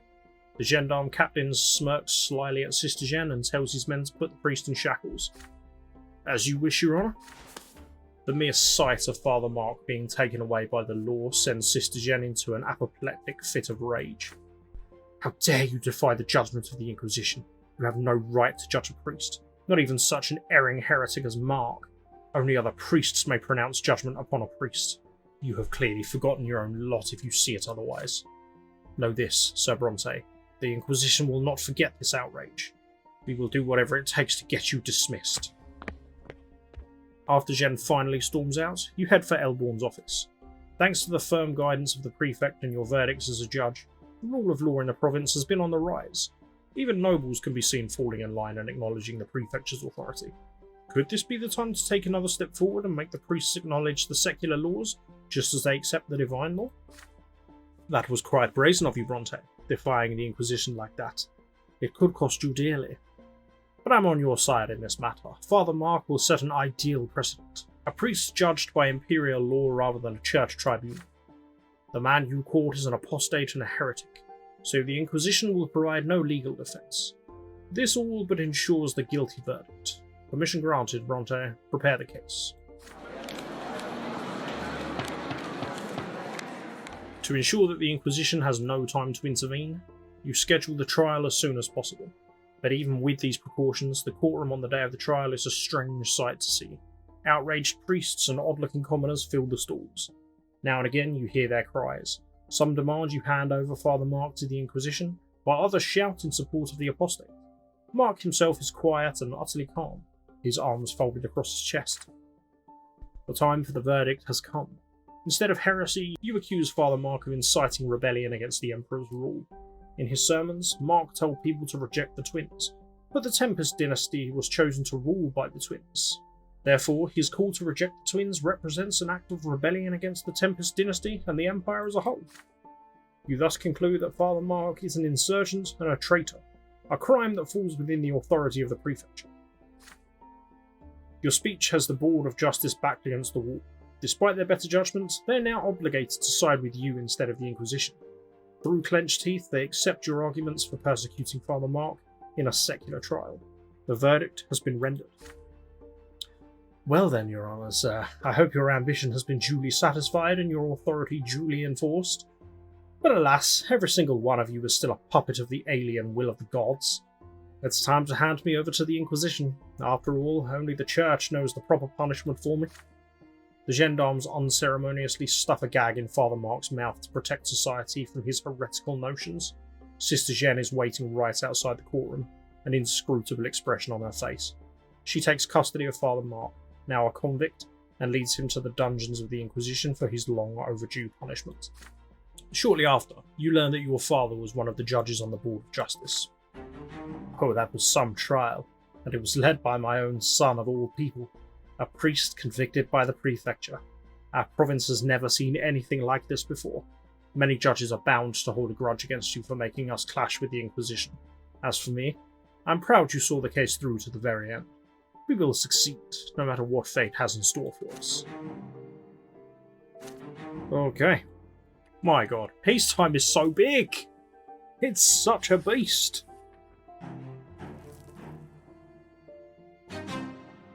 Friend of the people.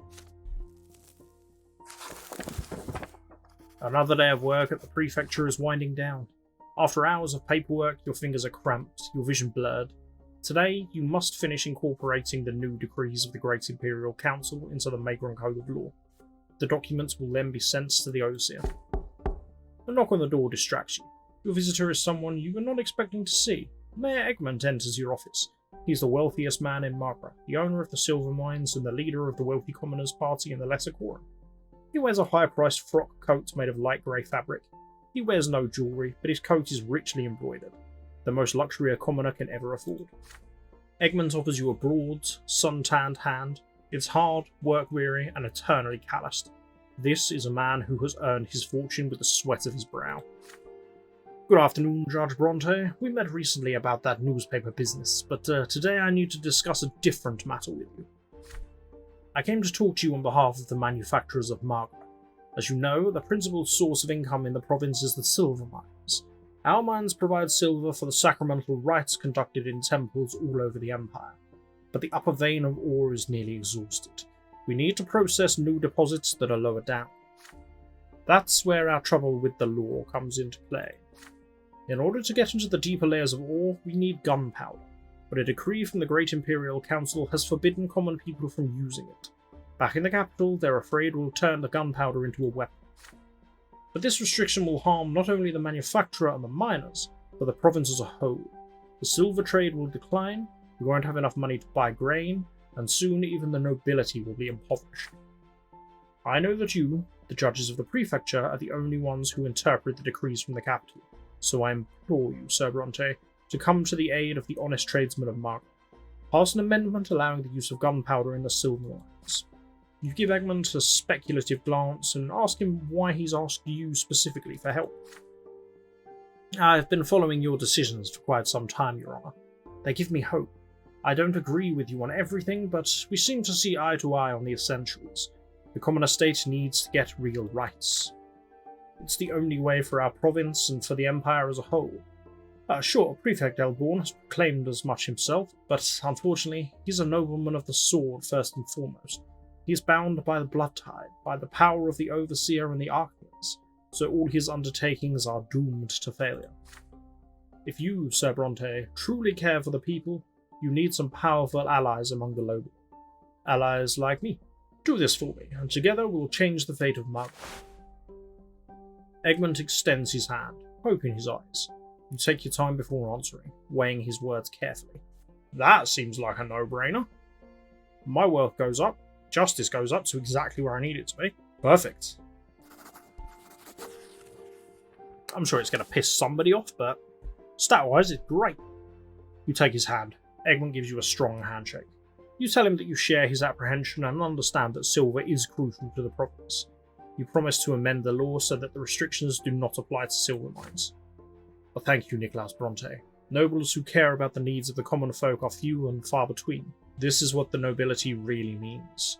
I share your belief that only a union of the estates will lead the empire to order and prosperity. You can count on my support. Silver is the lifeblood of Margaret. Today, you've not only saved us all from ruin, you've also made every Margaret a little bit richer, yourself included.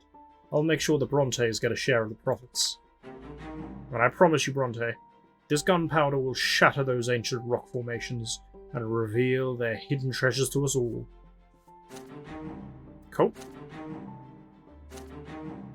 So I just need to get my wealth up by one more. Egmont made a deal with you. You're helping him to legitimize the use of gunpowder in mines, which, you know, seems sensible. Debacle in the Shop.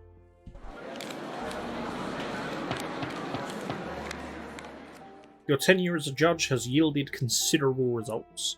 More and more often, common people come to the prefecture to assert their rights, and succeed in doing so. Some local villagers have even started coming to seek the court's protection. All over the province, there's talk that a new era has come, that the law is in fact the same for all. This morning on your way to the prefecture, you anticipate a peaceful day, full of paperwork. But as soon as you enter the office, Elborn rushes in after you. Don't sit down, Brante. We've been assigned an urgent investigation. This morning, a tradeswoman, old Mrs. Steiner, came to the prefecture with her 2 grandchildren. She demands that we punish Sir Elverger for setting fire to her shop and trying to rob her. Well, the Steiners had just finished writing up the complaint when Elverger himself came bursting in. He immediately sued the Steiners for his own murder. I've come to warn you, Brante. Even though the Steiners were acting in self-defense, you still have to find in favour of Elverger. I'm surprised to hear this from Elborn. Seeing your perplexed look, the prefect frowns. I'll explain. Before, low-born shopkeepers like the Steiners wouldn't have dreamed of suing a noble. Everything was always decided in favour of nobility, as you may recall. But now the law has more power, our efforts have not been in vain. However, now we're talking about the murder of a nobleman by commoners. I'm afraid these changes have been too drastic. There are a lot of grammatical errors in this bit. There's like a few little bits dotted all through the game, but this bit seems particularly bad. The governing elite of the province are watching out every step. Justifying the murder of a nobleman would be going too far. The overseer and the magistrate might well decide that it's time to take back the common people's rights. We can't let that happen, Niklaus. Court is in session. You're presiding over the Board of Justice. One bench is occupied by the sombre Maximilian Elverger. His papers state that he is a nobleman of the sword, living off his estate. He strokes the pommel of his sword nervously and breathes heavily, ready to explode in a fit of rage. On the other bench, you see the Steiners, the low-born owners of a well-known jewellery store. Anne Steiner, a short, wizened woman, wrapped in several layers of dark silk, looks defiantly at Elverger. Her 2 grandchildren stand silently behind her, their faces impassive. My squad noticed the fires at the Steiner's shop. We stormed in and saw those Steiners standing over the dead body of Sir Elverger and watching it crumble to dust. The old woman shouted that she had to go to the prefecture, so we brought her and her grandchildren here, and Sir Elverger suffered a lesser death before our very eyes. Miscreants! Those low-born scum killed me! You sternly call the nobleman to order. The commoners will speak first. Sir Elverger showed up at the shop at dawn and started banging on the door. We opened, despite him being completely drunk, scarcely able to stand on his feet. He demanded to see our pearls. Well, what could I do? I showed them to him, and then he started sweeping our pearls right into his own pockets. I tell him, those pearls are not free, sir, but he draws his sword. I'm a nobleman, he says. Everything should be free for me, such as your lot, he yells. Your lot is to work for me. Well, I explained that the pearls cost 20 coins, so he takes a lit lamp and smashes it on the floor, and then he charges at me with his sword. My grandchildren came to the rescue. They went and pushed him. They had no weapon, naturally. Sir Elverger hit his temple against the showcase and fell. We came to see how he was doing, but he was already dying. We didn't kill him, his own anger did. So I didn't come here to confess to murder, but to ask you, Your Honour, to protect our family against this bloodsucker. We had a hard time putting the fire in the shop out after what that rascal did. You ungrateful old hag! You should have been delighted I was taking your pearls. All of high society would have seen them. You're a blasphemer too, not knowing your lot. The lowborn must not contradict us nobles, it's forbidden. I know my lot, I'm supposed to command. So I am in my right when I take what I want from the rabble, and His Honour, the judge, will agree with me. Your Honour, I appeal to you, one nobleman to another. It's simply an outrage for the rabble to behave like this. Those little shopkeepers took my first life from me. Me, the heir of the Elverger legacy. I demand that these Steiners be hanged at once, or burned at the stake since they follow the heresy of Photis. Only the heretics deny their lot. There's commotion in the courtroom. Those who came to support the Steiners are infuriated by the noble's words. Elverger's noble friends frantically demand that the lowborn be silenced. You call the court to order, but to no avail. The room will not calm down until you deliver your verdict. You rub your temple. If you manage to acquit the old lady, it will set a precedent for the entire empire. The lowborn have never had the right to defend themselves with force against one another, let alone the nobles. You have the increased influence of the prefecture on your side. You can even try to legalise the right of the common people of Margaret to defend their lives, but such a daring move will not succeed without the support of powerful people. You remember Elborn's warning. What would the consequences of your decisions be for the common folk of Anazot? Should you acquit the Steiners? Can you? So I can't grant the right to self-defense because I don't have patronage of the powerful. Okay, so acquitting the Steiners knocks my career down by 1 and puts my justice up at 10, which I don't think I want my justice up at 10, because we've got Broken Chains happens at 10, the rebellious citizens take control of Anazot. I don't think I want that, because even though this is ultimately going to end in a revolt anyway, I would rather not force that hand. So I am going to punish the Steiners, which increases my diplomacy and willpower. Does knock my justice down to 7, which is fine because I can easily get that back up again. Hopefully. I will heed Elborn's advice. Curtly and unemotional, you deliver your verdict. The very same verdict the majority of the people in the courtroom were expecting. Elverger's demand will be satisfied. The Steiners committed the murder of a nobleman. Their guilt is undeniable. Whether Elverger attacked them or not is of no consequence. A commoner may not raise his hand against a nobleman. The 3 of them will be hanged this very day. We've never expected anything good from the upper class before, so why start now? I've heard plenty of talk about your justice, but nothing's really changed. Shame on you, Judge! The trial is over. The old woman and her grandchild are taken away to be prepared for the execution. Elverger lifts his hat politely and leaves. On your way out, you meet Elborn. The prefect follows you with a look of understanding. You spend the rest of the day pacing your office mindlessly. This trying day is finally at an end. Yeah. It was a shitty verdict, but the law is still the law. I'm changing as much as I can, but... A friend in need. You arrive at the office one fine morning to find a visitor already sitting there. This visitor is none other than Thomas Guerrero. His heavy uniform already bears a captain's chevrons. Thomas looks nervous, his fingers drumming a foreboding staccato on the desk. Why has your old friend decided to pay you a visit? You pat your friend on the shoulder and congratulate him on his promotion. Thomas shrugs, quietly brimming with pride. I got bumped up a month ago. Apparently the Legion's running short on decent officers. Then I realised why there are so few of them. Wish I knew my direct superior was going to be our very own Commander Otton. Thomas grows grim at the mention of Otton. Listen, buddy, you and me, we always help each other out, right? That Archnean bastard, well, he challenged me to a duel for the second time. He cut me down a month ago. That was my second lesser death. I know, I never told you, but it was tough. The gods, they spoke to me there in the hereafter. But right now, I've got something worse to worry about than a matter of souls. See, Otton, he remembers me from the time at the academy when I stood up to him at the party, and now he's going to kill me again and again until my true death comes. So, it's a duel. That's Otton's way of having fun with his subordinates. Niklas, I'm asking you as friends, will you be my second at the duel? I know Prefect Elborn doesn't like any kind of sword fighting. It's one of the old traditions he wants to put a stop to. But if I show up without a second, he won't just kill me for a third time, he'll dishonour me too. You knit your brow in thought. In the Prefect's opinion, duelling is a lawless tool of noble tyranny. Elborn sees duels as an outmoded way of circumventing the legal system. He would be crushed to learn that one of his judges had been involved in a duel. Thomas sighs heavily. I know this is hard, pal, but I've got no one else to turn to. All the boys in the Legion fear Otton like the plague. You're the only noble one who can support me in this. But I know this duel won't be the end. Our great Sir Otton will find an excuse for a third duel before you know it. That'll be my last one for sure. Thomas rolls up the sleeve of his uniform. 2 pitch black lines encircle his forearm. He is desperate, and it's easy to see why. One-on-one against an Archnean swordsman, he is doomed. The law forbids duelling, but if you refuse to show Thomas your support through your presence, your friend's spirit will be broken before his body can even be killed. You recall all the previous encounters with Otton in your youth. Is there a chance the distinguished Archnean still remembers you? If you go to him and speak in Thomas's defence, will he even bother to listen? Okay, well, I can't stop the duel from happening, and I can't decline Thomas's request, so I'm agreeing to be second.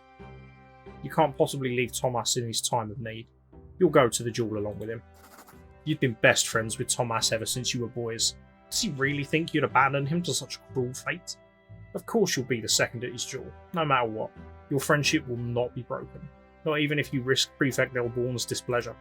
As the two of you walk to the palace ruins, you finally have time to ask Thomas for more information. What was Otton's excuse for challenging him to a duel this time? Here's what happens. Otton told me to head to a nearby village with a squad of Legion soldiers. Sulmina is called. The villagers refused to pay the Archduke's tax, said they'd already paid the tax to Gaius Tempest's men. He's the overseer, so the law says the tax is his. So Otton told me and the lads to string up a couple of the rowdiest peasants and put their houses to the torch to teach the rest of them a lesson. So we went there, and let me tell you, buddy, I didn't join the Legion to start hanging people and burning villages, so we decided to have a word with the village elder first. The locals soon realised what was going on.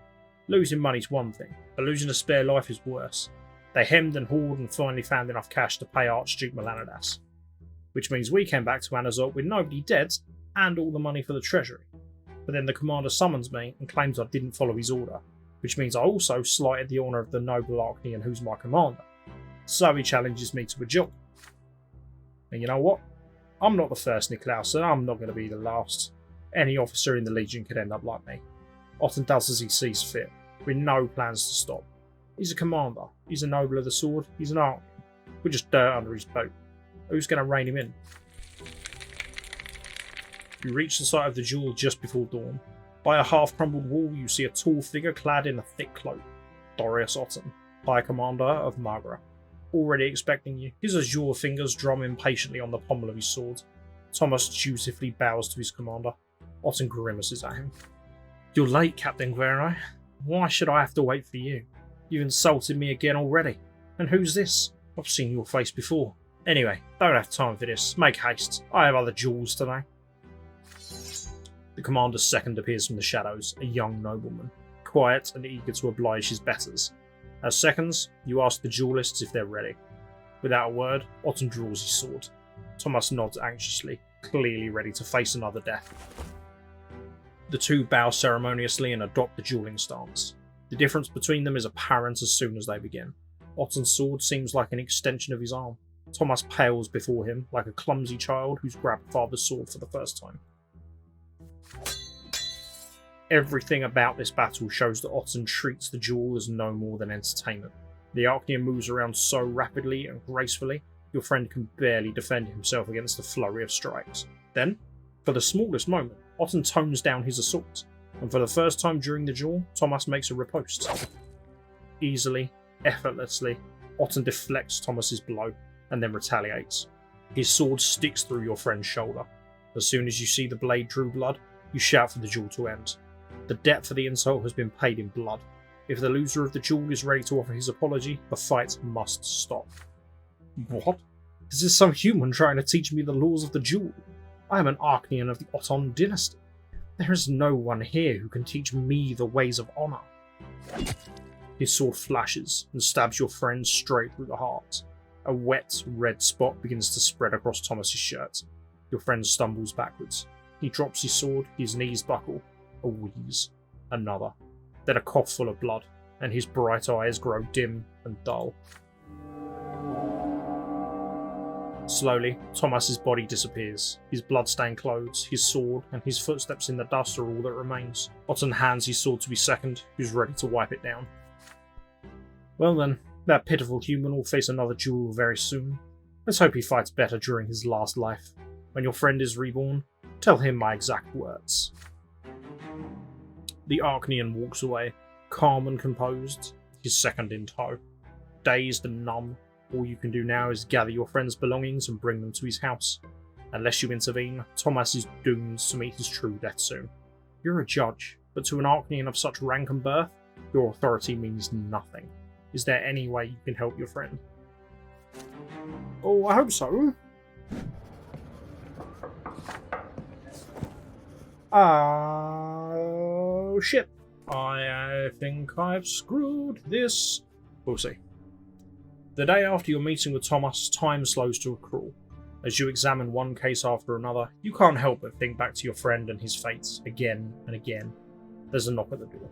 Baron Elborn, the prefect, has decided to pay you a visit.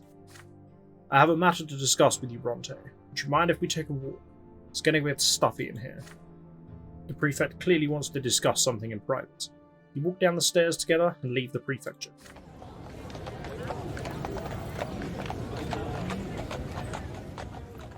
Soon, the two of you are walking down the noisy streets of the Brass District. The wind is strong today, the grey sky mercifully overcast. The people around you are bartering, buying and selling eagerly. The streets are full of craftsmen and factory workers. Merchant carts squeal as they roll down the streets. The head of the prefecture looks more worried than usual, lost in thought as he observes the bustling street life around him. Brante, do you recall how we talked about the tyranny of the nobility in the province? Dorius Otton, the High Commander of Margra, is on a murdering spree. He challenges his subordinates to a duel for the slightest infraction and slaughters them with impunity. If our law is unable to protect anyone from the violent tyranny of the Archneans, who will ever respect the law? It's time we put an end to this. As long as I am in charge of the prefecture, establishing the rule of law over people of all estates and titles is our most important task. But people like Otton stand in our way. People who think themselves above the law. We need to prove them wrong. I've been informed that Otton has pressured your childhood friend, Captain Thomas Guerrero, into a duel, and I believe Sir Guerrero has sought your assistance in private. Am I right? You admit that it is so. Indeed, as an old friend, Thomas is counting on you to defend him. And so, young Brante, I believe that to be reason enough to entrust this case to you officially. If you find yourself doubting your abilities, know that you are my best candidate. No other judge would have the courage to prosecute an Archnean. That, and I trust you more than any ordinary judge. I spoke to your father, but even he would not accept this undertaking. He says your family has worked too hard to be ennobled by the sword to risk it all now, but you bear no such burden, do you? As it stands right now, sentencing an Archnean to even the smallest punishment is unthinkable. But drop by drop, water can wear down any stone. We will make our way to Otton, but we must do it slowly and carefully. What we need is a perfectly prepared case. We need you to find enough incontrovertible evidence and enough witnesses who are willing to testify in court. But I'm sure you realise that even this won't be enough to force an Archnean to go to trial, don't you, Niklaus? We have to change the unspoken rules in our city and province. We'll start with lower-ranking people, lower-ranking cases, and little by little, we'll establish rules that even highborn nobles will have to obey.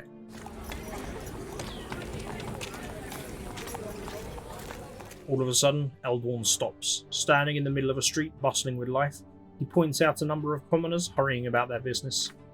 Just look. All these people need to know that there is such a thing as justice. The law must apply to them all, no matter their lot, whether suffering, praying, or ruling. They need to know that they can rely on us judges to enforce the law against anyone and everyone. I am counting on you in this, Sir Brante. You stand motionless as Eldorn studies you intently. From now on, from this moment forth, you'll prosecute a case against the High Commander of Margra, a highborn Archaean from an ancient dynasty. This is a pivotal moment in your destiny and your career. You could rise higher than ever, or plunge into obscurity and ruin. You decide to talk about Thomas and his fate. Right now, he represents your best chance at getting Otton indicted, but there's absolutely no guarantee he will live to speak at trial. If you're to oversee this case, ensuring his safety has to be the first thing you do. You're right, Brante. We need Thomas Guerrero to see this to the end. But remember, this is about more than just your friend and his fate. This is a matter of law and justice for the entire province. The peril to Sir Thomas's life is great indeed, but if you openly defy the High Commander right now, your standing will suffer accordingly. You could find a safe shelter for Sir Thomas away from Otton, but if Thomas remains in the city, he might be of use when you begin looking for Otton's other victims. I realize you're looking for a way to rescue your friend, but right now we must all use caution, lest our entire cause suffer. What say you, Nicholas? What is your plan? So let Thomas roam free, which ups my career. Have Thomas taken into custody, which ups my scheming and knocks down my reputation. Why do none of them improve my justice? Because that's the one thing I need. Okay, I'm just going to let Thomas roam freely. Which seems like the least sensible, but stat-wise the best decision. We informed the prefect that observing Thomas without interference would be the best course of action right now. The time to counter Otton with decisive action has not yet come. You must not put the entire cause at risk just to save one man, even if that man is a key witness. In all honesty, Brante, I have to admit, you're right. We can only hope Sir Thomas has what it takes to fend for himself. For now, this course of action should keep your position as judge safe and secure, without drawing the ire of high nobility. Well, we should get back to work. Begin preparations for the case at once. Back at his office, you send a note to Thomas's address, a brief request to visit you at the prefecture as soon as possible. He returns to your office that evening. You've not seen him for just one day, but he looks a decade older. It pains you to see him this downcast. You explain the situation to him, carefully choosing your words. Otton is well on his way towards being punished for his crimes. You're building a case against the High Commander of Margra, but you need evidence to prove Otton's guilt, and you hope Thomas will help you find it. You're going to do everything you can to stop Otton's murderous rampage, but you have neither the authority nor the connections to protect Thomas at present. Your friend will have to be prepared to fend for himself. Thomas hunches over, his exhaustion showing, and gazes at you dully. Just taking on a case against that Archaean means a lot to me. I agree to bear witness. Do whatever you can. Life goes on. I'll go back to the Legion and do all I can to stay out of Otton's way. I'll be fine. Thomas shakes your hand. It takes him significant effort to rise from his seat and walk out the door. You remain in your chair, deep in thoughts. Your friend is still in danger. When will Otton be reminded of his existence next? At least your own position's safe for now. Oh, I'm worried. You've been entrusted with a case against the noble and influential Archaean, the High Commander of the province. He's accused of violence against his own legions. The road to the top. Interesting. Your actions result in well-earned progress up the professional ladder. You're expected to have a glorious future in the field of law. You receive more and more invitations to balls and noble gatherings. High-ranking nobles wish to befriend you. Powerful people have been keeping a close eye on your ascent. Today, a personal letter from Magistrate Remy L. Vermin is delivered to your home. Sir Nicholas Brante, I would like to further our acquaintance and discuss certain matters over a glass of Illyria. I will expect you at my estate this afternoon. Accompanied by servants, you walk down the imposing enfilade of L. Vermin's granite manor. Gold tapestry, stone carvings of ancestors' profiles. Compared to this luxury, your own home seems tiny and cramped. L. Vermin greets you by the fire. At home, the influential ruler of the city seems peaceful and amiable. Judge Brante, please come in. I'm delighted to see you again. Servants, pour us some wine. Please, have some, Niklaus. Though your most recent deeds call for much more than a glass of Illyrium. I'll be frank, after our first encounter, I had my doubts about your trustworthiness, but now you have proven by your actions that you have a future. You sip the wine. It is excellent, as expected. You calmly reply that you strive to serve the Empire and the Prefecture faithfully and in the manner you deem proper. I'm overjoyed to see that the younger generation holds our traditions and cares about the fate of our nation. We have that in common, you and I. Many see me as merely power-hungry, but why would power itself be of interest to me? My family is already powerful and wealthy. Its position is secure for many generations to come. No, my friend. I need power to save the city that has been entrusted to me from a grave threat. Take a look around. More and more insurgents are preparing a bloody uprising among the common folk. The new faith compels people to destroy their lots. The foundation of the Empire has been shaken. What do you think? Will a new world be born from this? Those who hope to see this happen seem to have forgotten that our world was created in accordance with the twins' design, and we are already on the cusp of provoking their wrath. Elverman's becoming truly incensed. Apparently the fate of the Empire is not just a subject of idle chatter for him. You must understand, Brante, I've seen plenty of starry-eyed idealists yearning to change the world, and I know where those dreams lead. We've trespassed against the Sacred Order, and now we are on the verge of the wrath of the gods. I am a nobleman and a citizen of the Empire, and it's my duty to save the world from ruin. While the Overseer and the Archduke persist in their futile squabble, the danger is growing. It's time to take matters into our own hands. I'm seeking allies, people who will stand by my side to protect the city and the Empire. I hope you have the courage to become one of us. Let me speak plainly. Prefect Elborn is, alas, among those who are dragging us towards our destruction. He aims to subject all estates to the tyranny of the law. He seems to have forgotten that the law must serve the good of the Empire and be a mainstay of order, but Elborn wishes to disrupt this order. He's pushing for the lowborn to gain power. What do you suppose will be the first thing they do once they get it? They'll take up arms and destroy this country. Elborn has doomed himself to a shameful fall. Meanwhile, the city needs someone at the helm of the prefecture who is bound by honour and concerned about the fate of the Empire. You can be that someone, Brante. You stare at your glass of wine, trying to hide your feelings. If you prove yourself worthy in the future, Sir Brante, I can promise you the post of the Prefect of Margam. I hope you see it as not only a chance to elevate yourself, but also to make your mark on history.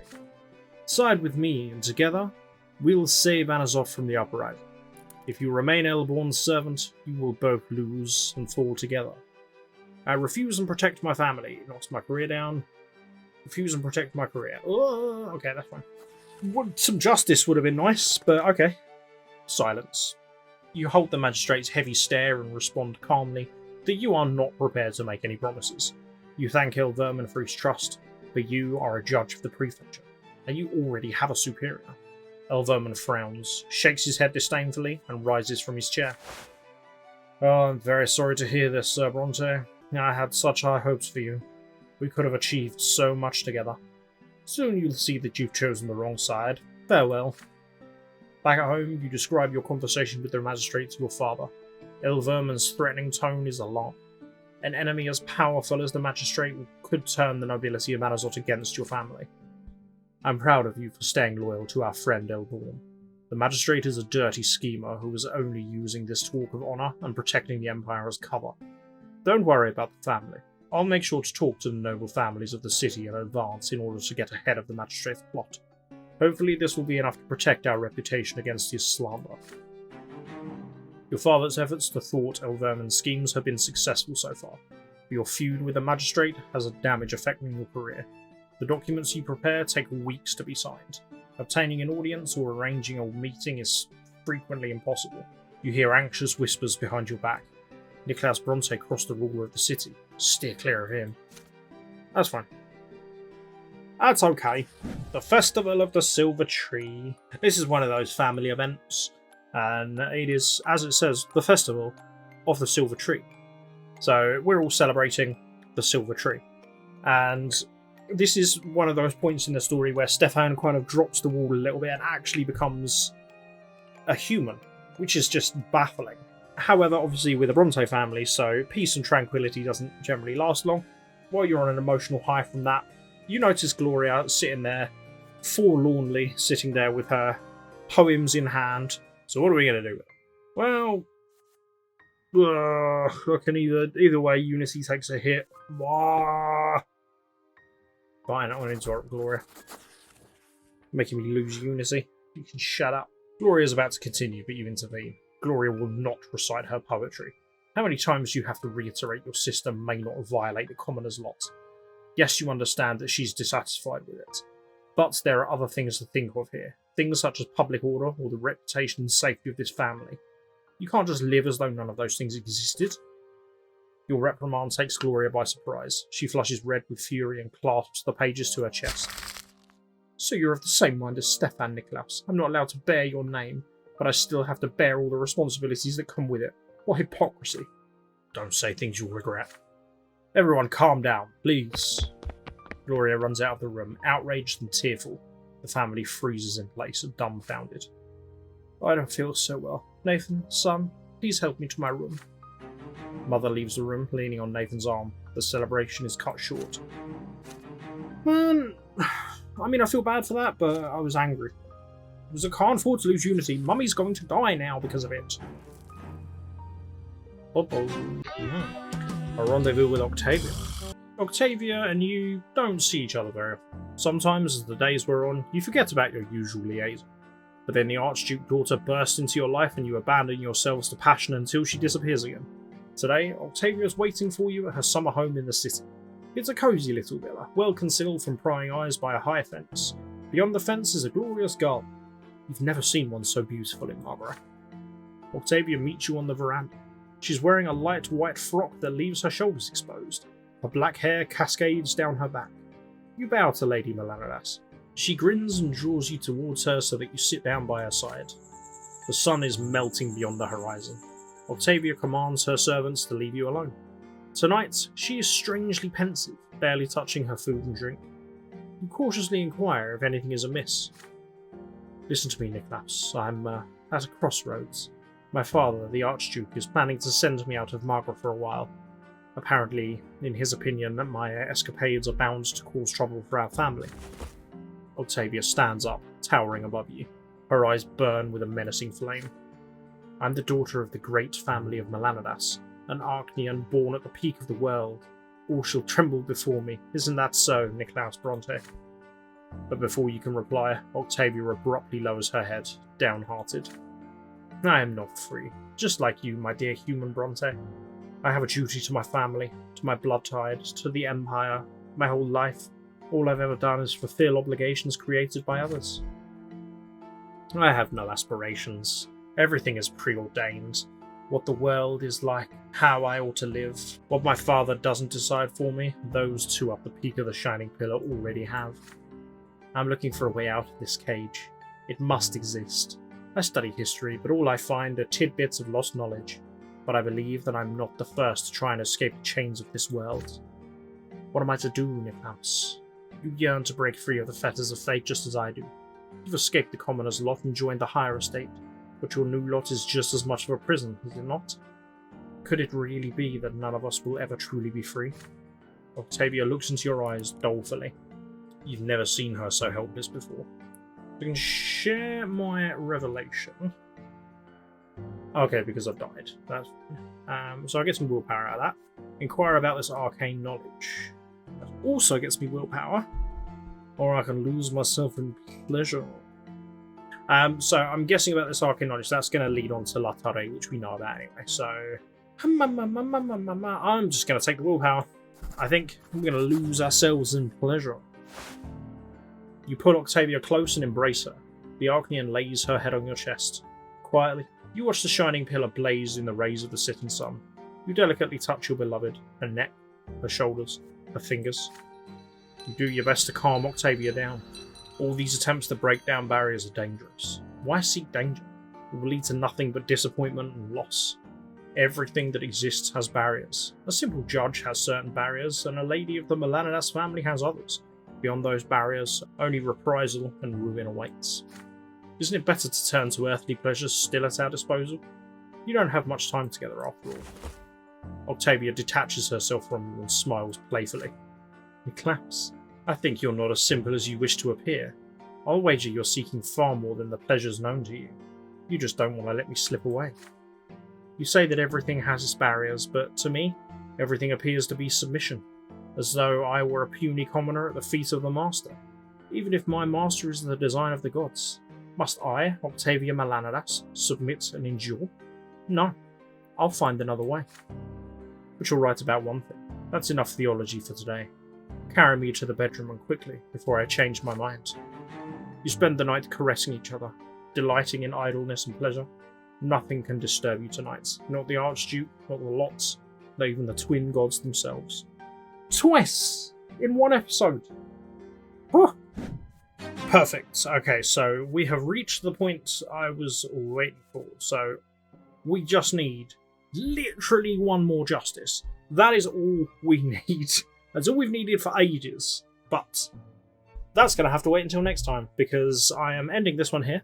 And the next episode we will finish off peacetime and get our revolt on, is the plan. Anyway, I can't imagine that will be split into two. Might be a slightly longer video, but at this point, these videos are all ridiculous, so who cares?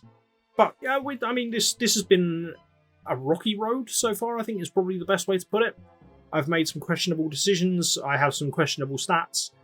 Am I going to need to restart and try a few things again? Almost certainly, but we'll see. Hopefully not. But I've resigned myself to the fact that we're not going to get an oval this playthrough. I'm going to have to do a separate one just for that, I think. But you never know. Things can happen, things can change. I might get lucky. So, if you want to check this out for yourself, then the link to the game page is in the description. Thank you very much for watching. If you've enjoyed this video, then why don't you go ahead and the like button, the non-stop parade of questionable decisions that is the subscribe button. Make sure you that bad boy. And until next time, love you, bye.